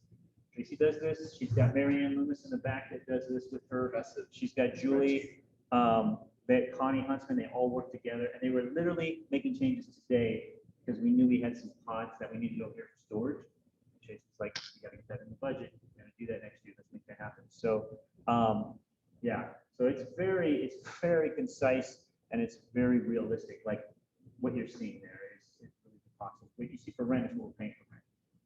It's not like a guesstimate. And there's some padding, like I talked about, health insurance is padded. We've padded a few positions just to make sure if they, like with nutrition, we have a person that's part-time, but if the numbers grow next year, we have a lot more lunches, we need to have some padding for that. So a lot of that is built into our thinking on it. Okay. Okay, seeing that? This has been Tracy's life for the last couple months. But she loves it. I know she's out there. She loves those numbers. All right, let me get our board agenda back up. We have a lot more to go through. So based on this, what you're enacting tonight is what I showed you in the presentation. The approvals of those line items in terms of new positions, the specialists, a lot of those folks, actually some of those have already approved that, but it really is complete and total approval of all that. And even with like the 3.5% increase for myself and the admin and others, I'll make a letter that you sign so that nobody's saying, oh, Mike just made that up. Where did that come from? No, the board approved it as part of the budget. My salary, if we do a negotiation, just so you know, needs to be done in public. So I'm not negotiating for any extra funding. I just take what the other admin received as part of the budget development. Mike, I'll go ahead and make that motion. I've got a second from Dr. Jimenez. Any questions, discussion, comments? Okay, we'll take a vote by number. We'll start with Dr. Jimenez. Yes. A yes. Mrs. Mitchell. Yes. Mr. Gillespie. Aye. Aye. And Mr. Castavan. Yes. Yes. Okay. So the budget's enacted. Tracy will start to prepare the template that this goes into. The numbers stay the same, but it goes into the template for the county and the district, and we'll have that to them by July 1st at the latest. Thank you. All right. So I keep clicking off the actual agenda. That was a big one. Hybrid policies. Mr. Woodruff. Yes. Are you ready? Ready. Do you need me to open up anything? If you wouldn't mind just, having the policy ready. So we have another action item tonight is talk about our hybrid program. I want to take this time to talk a little bit about why we're moving forward with this program. We did change some of the wording on our policy, which I want to share with you as well. And then, of course, if you guys have any questions, I'd be available to answer those questions. But the why is, why are we doing the hybrid? I mentioned before, this is something we've talked for years about possibly doing. We like innovation, we like giving choice, so this is something that allows us to do that. The second thing, we think that COVID has kind of forever changed the trajectory of education. When you think about it, every single teacher out there globally was forced to be innovative. They had to rethink their system of delivery for instruction. They had to come up with new methods and strategies. And something of that magnitude, there's going to be changes. We know that other schools and districts are putting together hybrid programs, distance learning, that sort of thing. So we want to be competitive with that. Also, when you think about it too, there's been students that have been participating in distance learning, hybrid learning, and we know that there's going to be a demand for it. I was talking to a teacher the other day, and I found out that the student was not on campus. They were receiving all their instruction remotely. And it's a student that had been struggling, and I thought, wow, that's a bummer. I would really like to have that student on campus. And the teacher said, no, you know what, this has been the best thing for that student. The student has thrived. So that's good stuff. Also, the most important reason why we're moving forward with this is that having a hybrid program, we're able to increase enrollment and provide more access to our school. We've got a great program, we've got good teachers, and why not share that with as many people as possible? So that's the why on the program. Now the program's in its infancy right now. We're starting small, but the plan is to grow this in time. It'll start in 3rd grade and move up to 6th grade. And what we're looking at is we will add 5 students per grade level from 3rd through 5th. So what that will look like, starting 3rd grade, Mrs. Gestel will be our hybrid teacher. She'll have her 24 students in class. We'll add 5 hybrid students to her class. Those hybrid students will be attending 2 days a week, and then the other 3 days they'll be tuning in. As far as the policy goes, we talked about we're always going to guarantee 1 day a week. We're going to start off with 2 and see how that goes. So 5 and 3rd, 5 and 4th, 5 and 5th. Now 6th grade, we have 4 classes. Every single class is going to be a hybrid class. And the reason we're doing that, there was huge interest from our student population, our families, and our teachers as well. Almost all of them, they were very interested in giving this a try. So we thought, why not open it up to all 6th grade? Trying to think what else. We've invested in technology. We talked a little bit about that during the LCAP. We have ordered Promethean Boards, which are smart boards. It's like a big iPad. Teachers, there's lots of functionality, but the main thing is with the technology we're trying to bridge the gap between the students who are learning remotely and the students who are on site. So the Promethean Board, it's easy to see from the kids that are on site and easy to see from the kids that are learning remotely. We've had cameras on whiteboards before, and sometimes it's hard to pick up and the glare and all that. So the Promethean Board was a way around that. Also, we've ordered a teleconferencing camera. It's a smart device. It actually follows the teacher around as they're walking around. It zooms in, zooms out. If someone else starts talking, it'll zoom out. It's got 6 different microphones to pick up any noise in the classroom, or you can shut out any noise in the classroom. Like if I want no noise picked up over here, I can set an acoustic vent, blocks it all out. The teacher doesn't have to be hooked up to any audio gear, no microphones, and also it's got a speaker component on it. So when the students talk from home, it's projected. It's got a good sound quality, so they can kind of bring the two together. So any questions so far? All right. What was the number in 6th year we were predicting? 5 per classroom, right? 5, so 5 and 3rd, 5 and 4th, 5 and 5th. But what about 6? 20 is what we have. So we're looking at, we'd have 35 spots right now. Yeah. So here's the policy. And you guys have seen this before.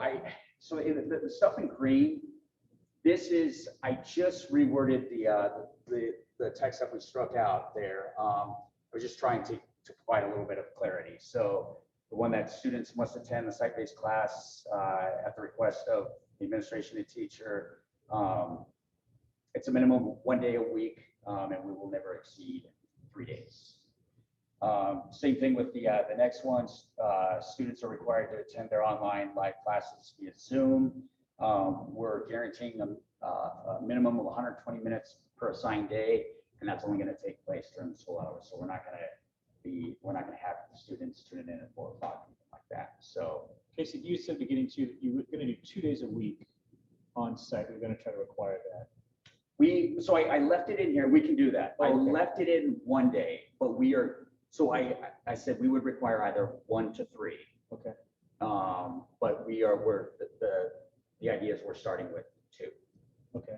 So do we need that in there to maybe put some teeth to that? So it's like, it's not like they're like, oh, I only want to be here 1 day. Yeah, For the I opposite thought I left it kind of open. Okay. That's what the teachers, they all agreed on that, but I was just worried, like if something happens in like Okay. space or, but I can certainly. No, I just want to make sure there's enough teeth in it for you. If a parent said, oh, I don't want 2 days, I only want 1 day. So my thought, when we send out the message to parents, we Okay. are saying that the program is a required 2 days. Okay. But we're offering a minimum of 1 day. 1 day, If anything right. goes south or. Exactly, and if we ever have to do like social distancing, these students will convert over to a remote learning environment. Question from Dr. Mendes, Yeah. can independent study still come 1 day? Yes, we still have that allowance for the independent study, but it's based on an agreement between the teacher, the regular school day teacher, and the independent study students. They coordinate that. If there's not enough room, then they don't. So in essence, I'm doing independent study coming out for 3 days of the students not coming. Yeah, That makes yeah, sense. there'd be space, so, yep. Okay, so if we, No, you can't do that. we scroll down a little bit. So the stuff in yellow is additional stuff we added to the policy. So I put the times where we would require the live remote instruction, 8 o'clock to 2:45. Our day's done at 1:15, but I figured if a student is needing intervention or Success Academy, we've got that 2:45 time.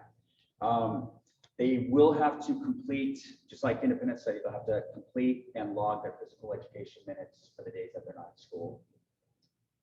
What else here? This one down here, we said that students are required to keep their cameras on during the Zoom sessions. And then I added that they're going to have to participate in the classroom discussion as needed or when called upon. So one of the problems we had this year, you'd have a student on the screen, they look like they were engaged, the teacher's talking to them, but they're not responding back. Then you may have had like a video game or YouTube open and Zoom was in the background somewhere. So that's why I'm putting this part on there, that they have to be engaged. Students must use a computer or laptop device for live remote instruction. So a phone and a tablet device, they won't be permitted. This was another challenge we ran into. A student is trying to do the class on their phone, but things are really small. They don't have the ability to type back. So we thought we'd require the computer. And of course, if the students need technology, we'll be providing that. And then the last one, teachers are not required to turn on their cameras for students unable to attend in person. So during the days that everyone's there, let's say that a student is unable to attend or staying home, the cameras will likely be left on. And so this next part, if we could scroll down.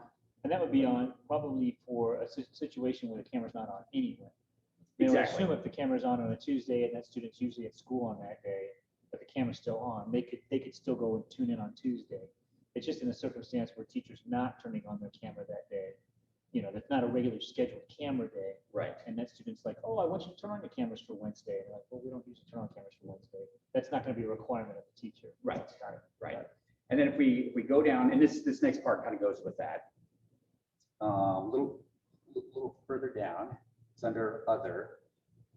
So the thing with the hybrid is we're combining on-site instruction with remote learning. So we are saying here that if a student decides, well, I'm in hybrid, I'm gonna come 5 days a week on site, can't do that. You have to stay with the required amount of days that we're talking about. Same thing with the remote learning. So if a student says, hey, you know what, I don't want to come on site. I want to do the remote learning for 5 days. That's not what the program is. It's a hybrid program. So you are committed to doing both. The 5 days remote learning was something we did have in this year. And then we were required to do that.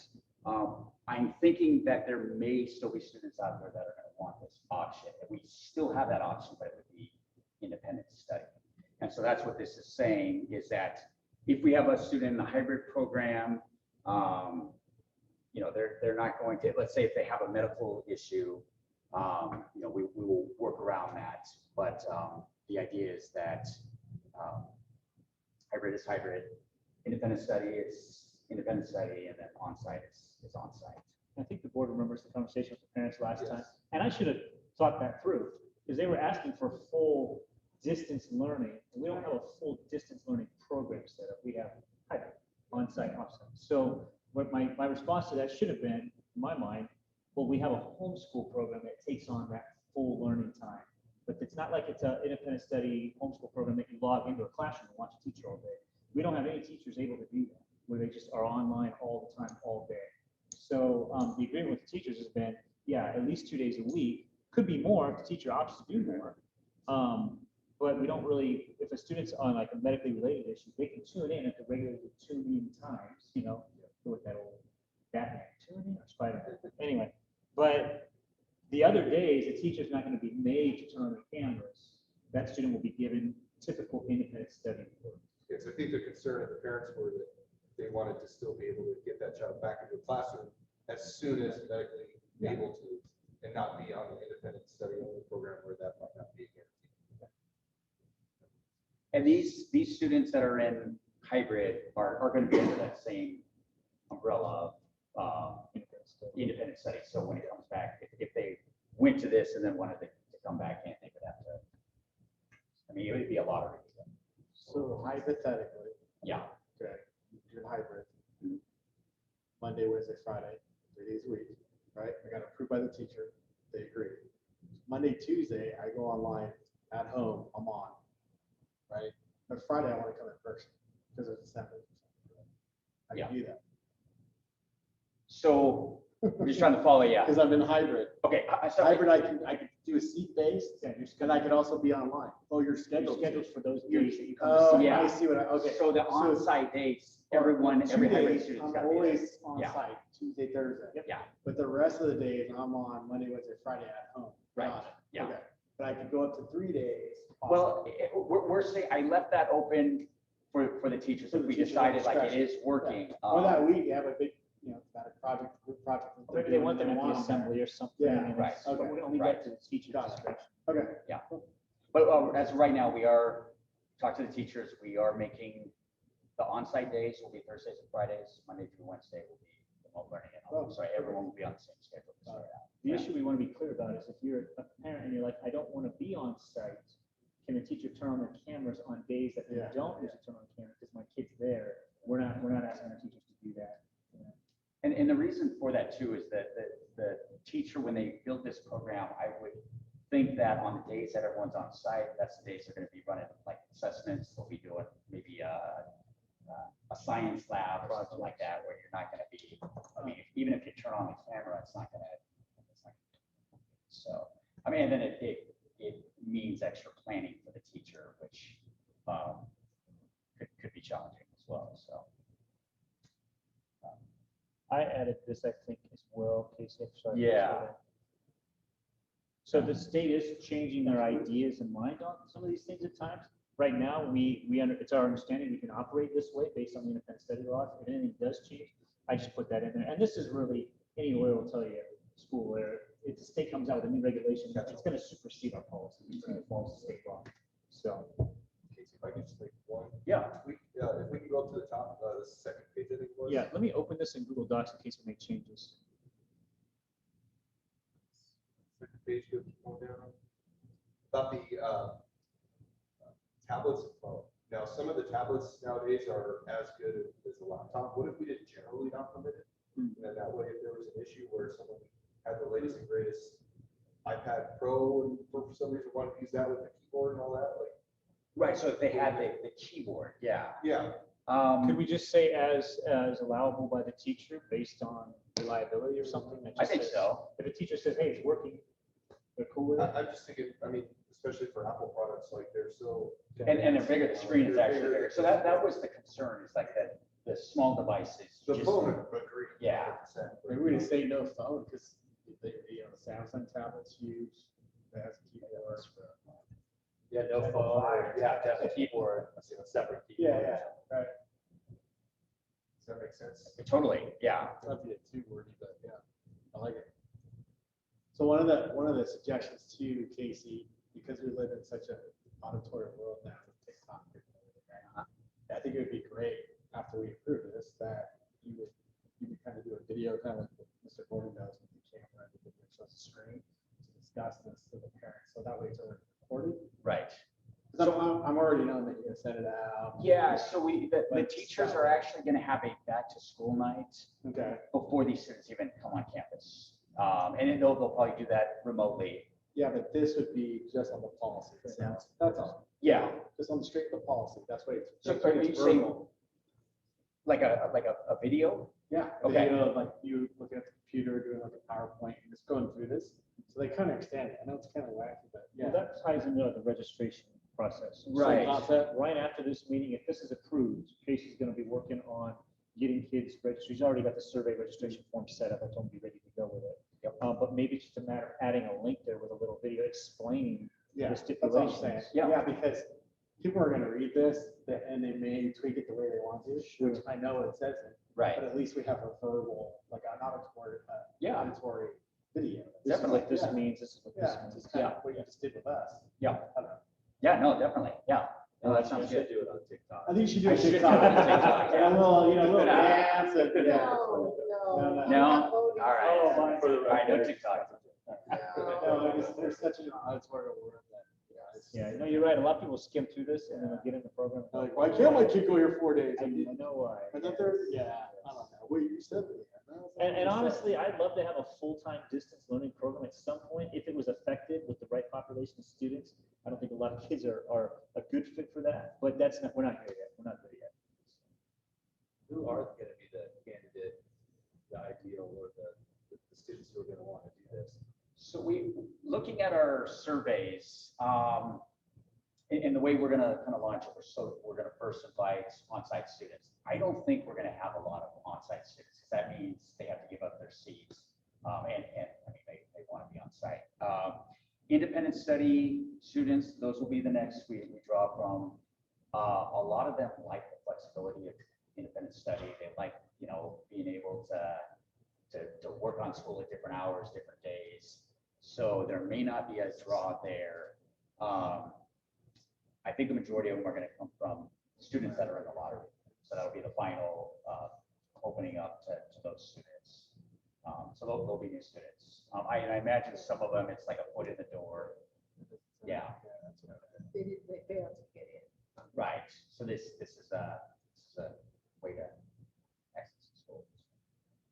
We're just gonna add that, just so people know that's for 3rd through 6th grades. Because we didn't really describe that anywhere, I don't think, unless you remember. Do you remember? I have it on the survey Okay. form, but Yeah, no, just we, we have it yeah. on policy. We can always amend the policy. Amend, yeah. Going down. I'm sure we're gonna see this a few times before the next year. I'm, To be honest. I motion to approve the, sorry, good job, Casey. Thank you. I'll second. Sorry, I was running. Do we have any further discussion, comments? Okay, we'll just do vote by member. Dr. J? Yes. Yes. Brian Mitchell? Yes.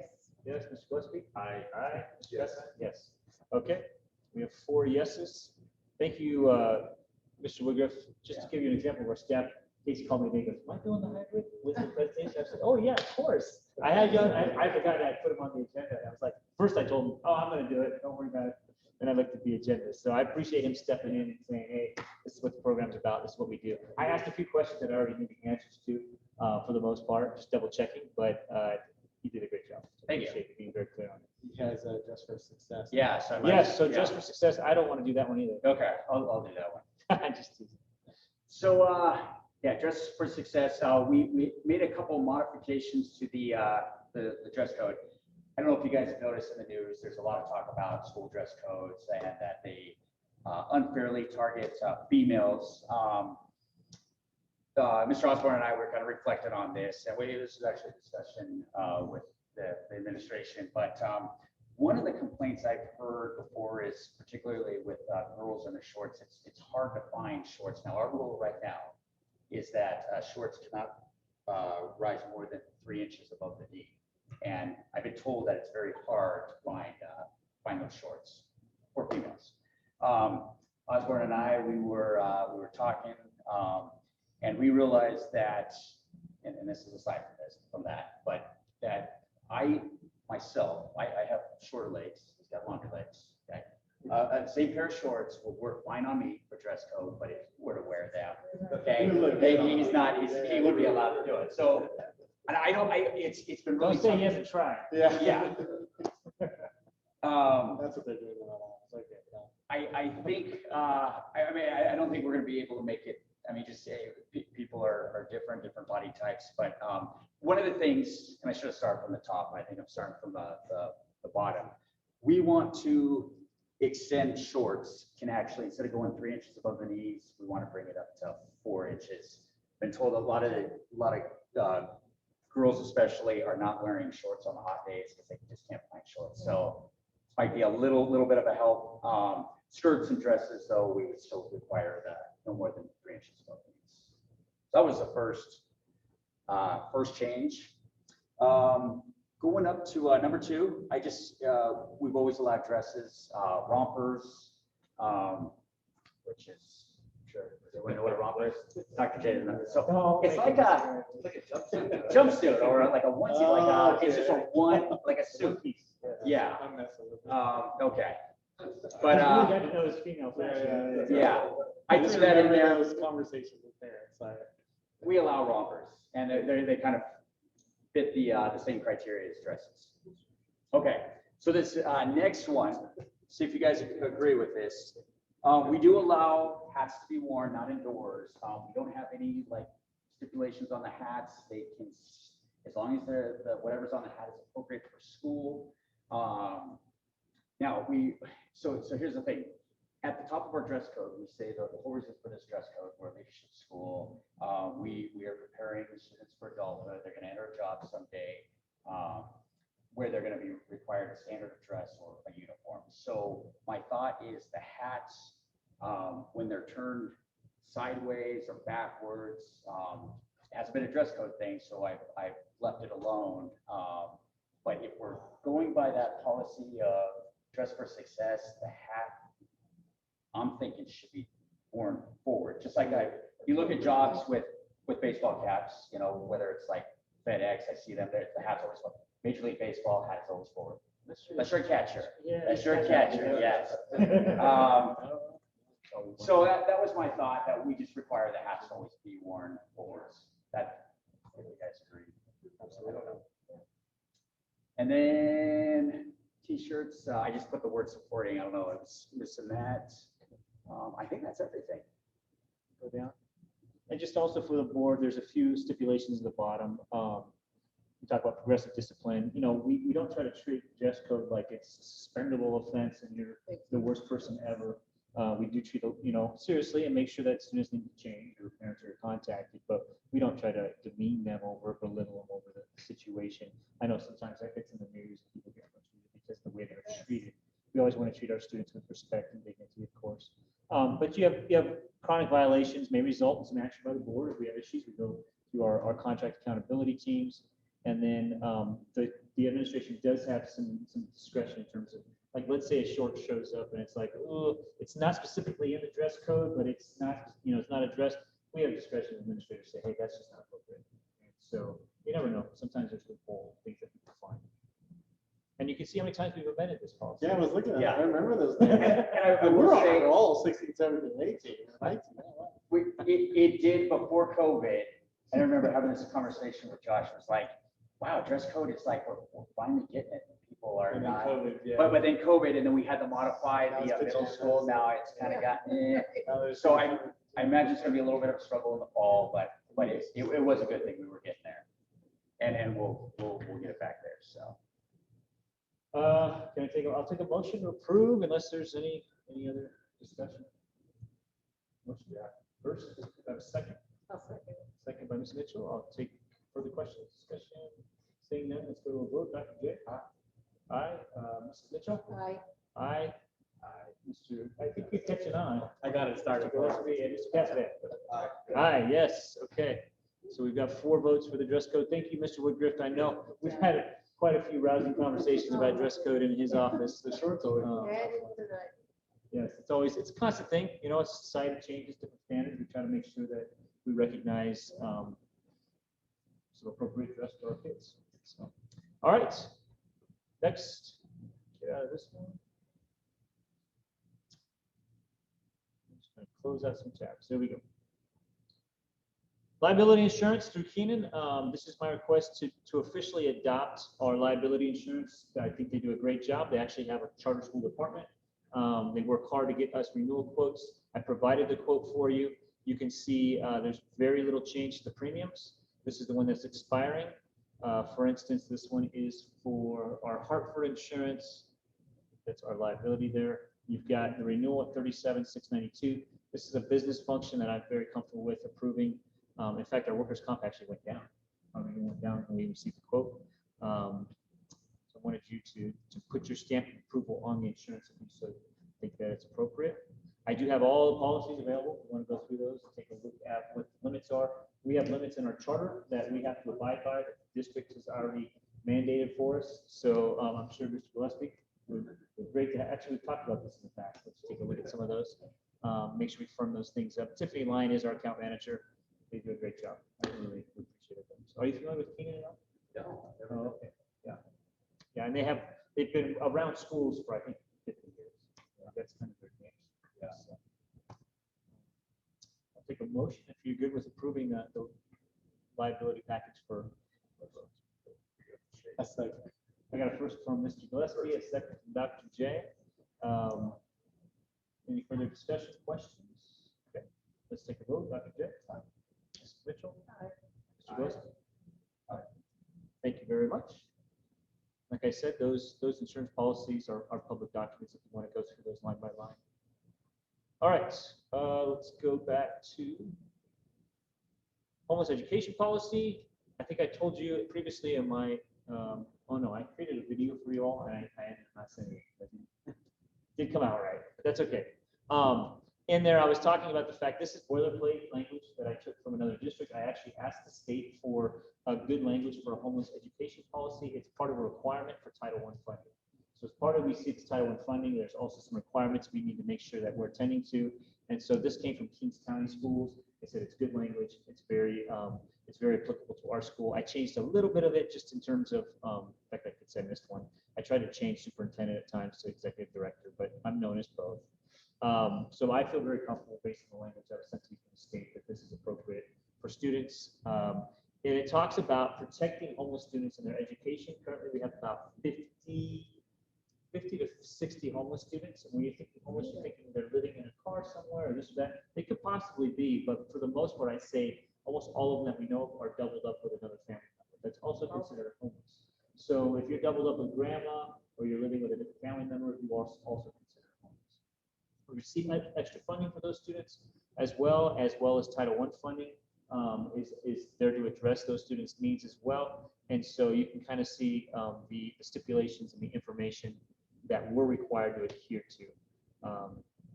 And it really comes down to enrollment, is we need to make sure that we have open enrollment processes for students. Of course, we're a charter school, we have a lottery, but in terms of determining where their residence is at, and what have you, we need to allow some flexibility in terms of their residence.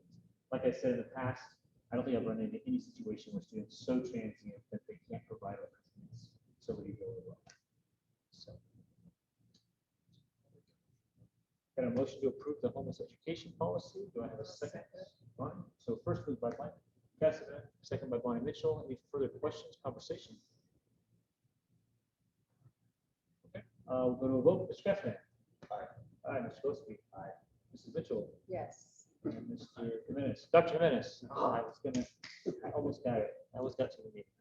All right. Thank you for that. And as administration, we're going to sit down and take a look at it, make sure we're hearing all of the language and that those processes are in motion. All right, no training workshop tonight. I think you probably learned enough about the budget to take in one evening. I also did say, I really appreciate being on a Friday night. I know you made the schedule and what have you, but how many school boards are meeting on a Friday night? And how many administrators are sitting around on a Friday night? It's a testament to our school. Consent calendar, we have May check register. We have board minutes from the last time. Bonnie, are you getting those from Mrs. Sullivan to make sure? Yes. Okay, good. We're gonna sit down Tuesday and chat a little bit about processes she's new, and we'll open that up, but you did a great job. So, yeah. We're gonna do it together. Yep. But not this week, because I'm Oh. on vacation this week. Okay. Sorry. I'm jealous. We've got some purchases contracts. All of this is enacted in one motion. If you've already looked at it, it's great. If you want to talk about any of the purchases or items that are there, I'm more than happy to try to answer those questions. And a few new hires, a couple of teachers. This person looks familiar. Any relation? She's returning. She's returning? Yeah, we actually had Kaylee as a student teacher, right? No, and as an aide. That's right. She'll be at a different site, right, for the most part. She won't be under the direction of Lisa. I do this whenever there's family. So Kaylee Urea is Lisa's daughter, and we're really excited to retain her. And so anytime there's nepotism issues or what have you that could be involved, Steve is her boss. So she won't have any direct supervision of Kaylee. New student coach. I'm going to try to get all these people at luncheon so you can interact and find out who they are. And then we've got some business functions. I want to point out, last time I had a new hires. They had a start date of August 1st. We need to move that to August 5th. They're not required to be until the 5th. That's an official start date. That was just something on the agenda that I had messed up.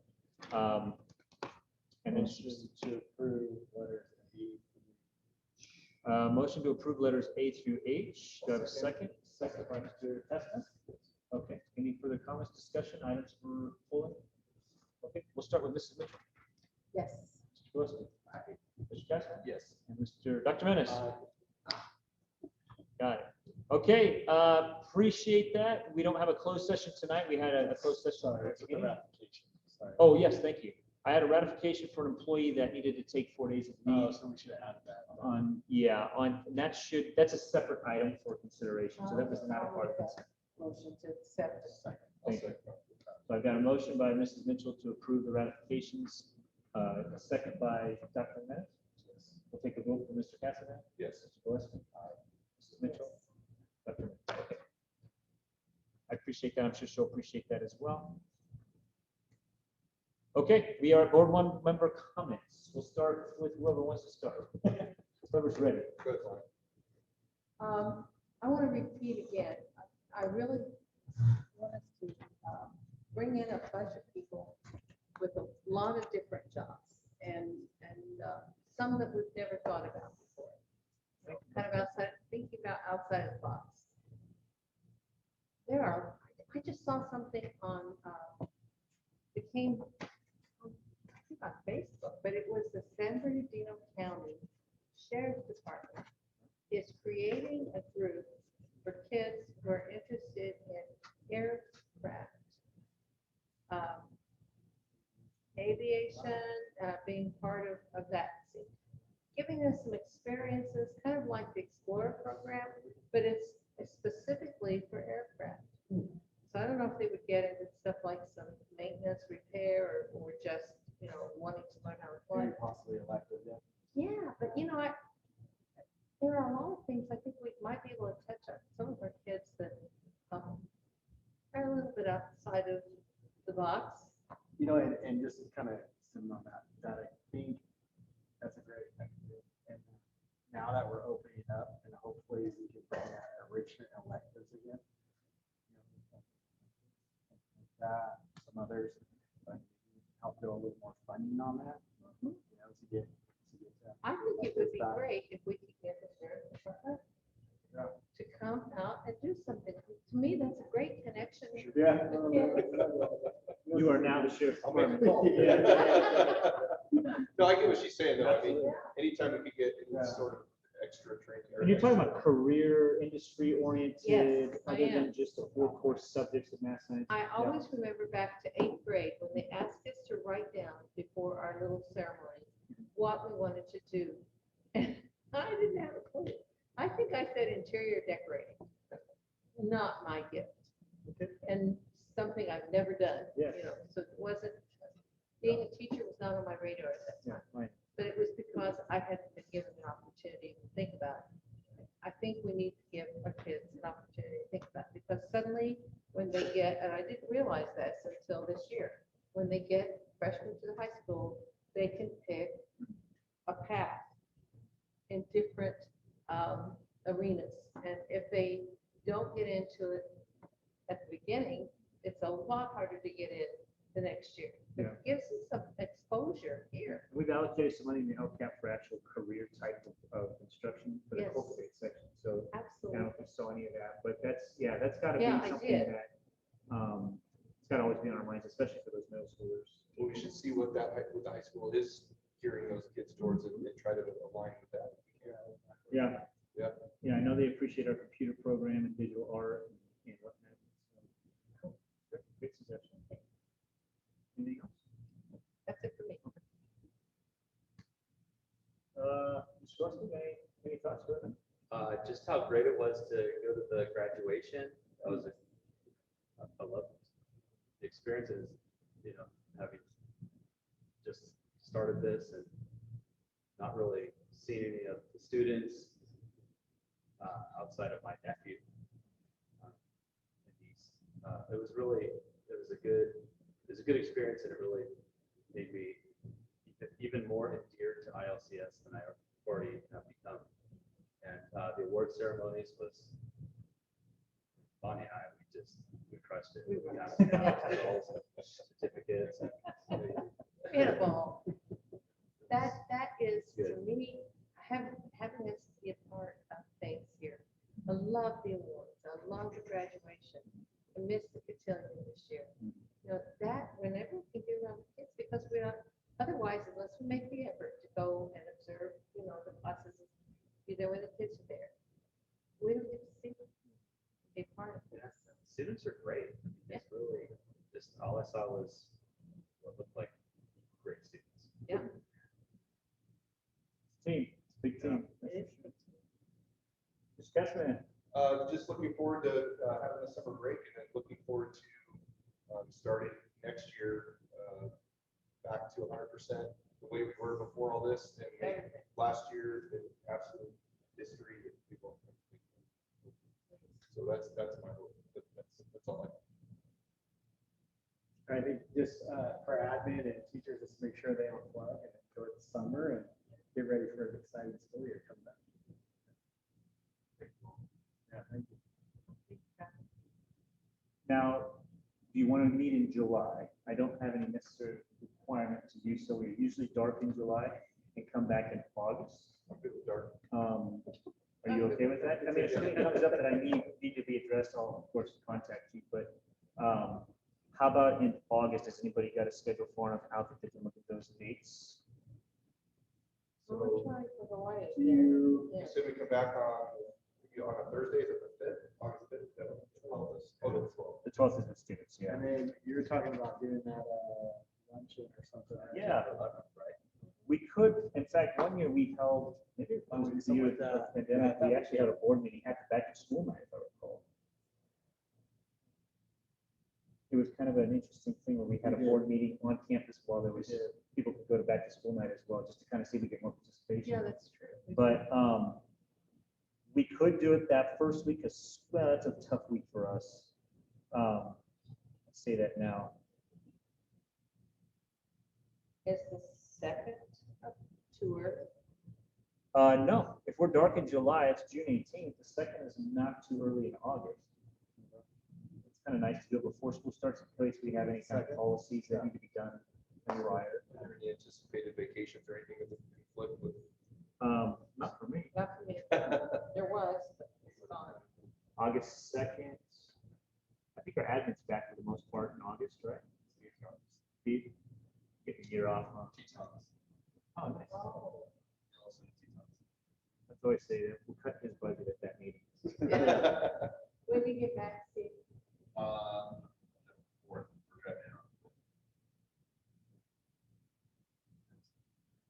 Yeah, I'm still good with the second. No, of course, Steve and I communicate closely if there's anything we need to discuss. Okay, August 2nd is okay? All right. Do you want to meet earlier in the day, later in the day? It's up to you. 5's usually good. 5's good for you? Everybody else okay with 5 then? August 2nd, 5 p.m. Board meeting. Here, right? Yes, I like the BSC. We'll keep it a BSC for now.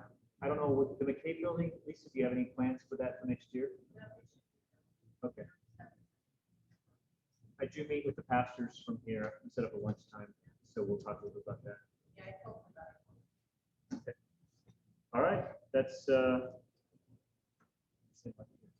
Monday. Monday, August 2nd. I got it then. 5 p.m. here. Perfect. Thank you so much. We will adjourn our meeting at 6:11 p.m. And until next time.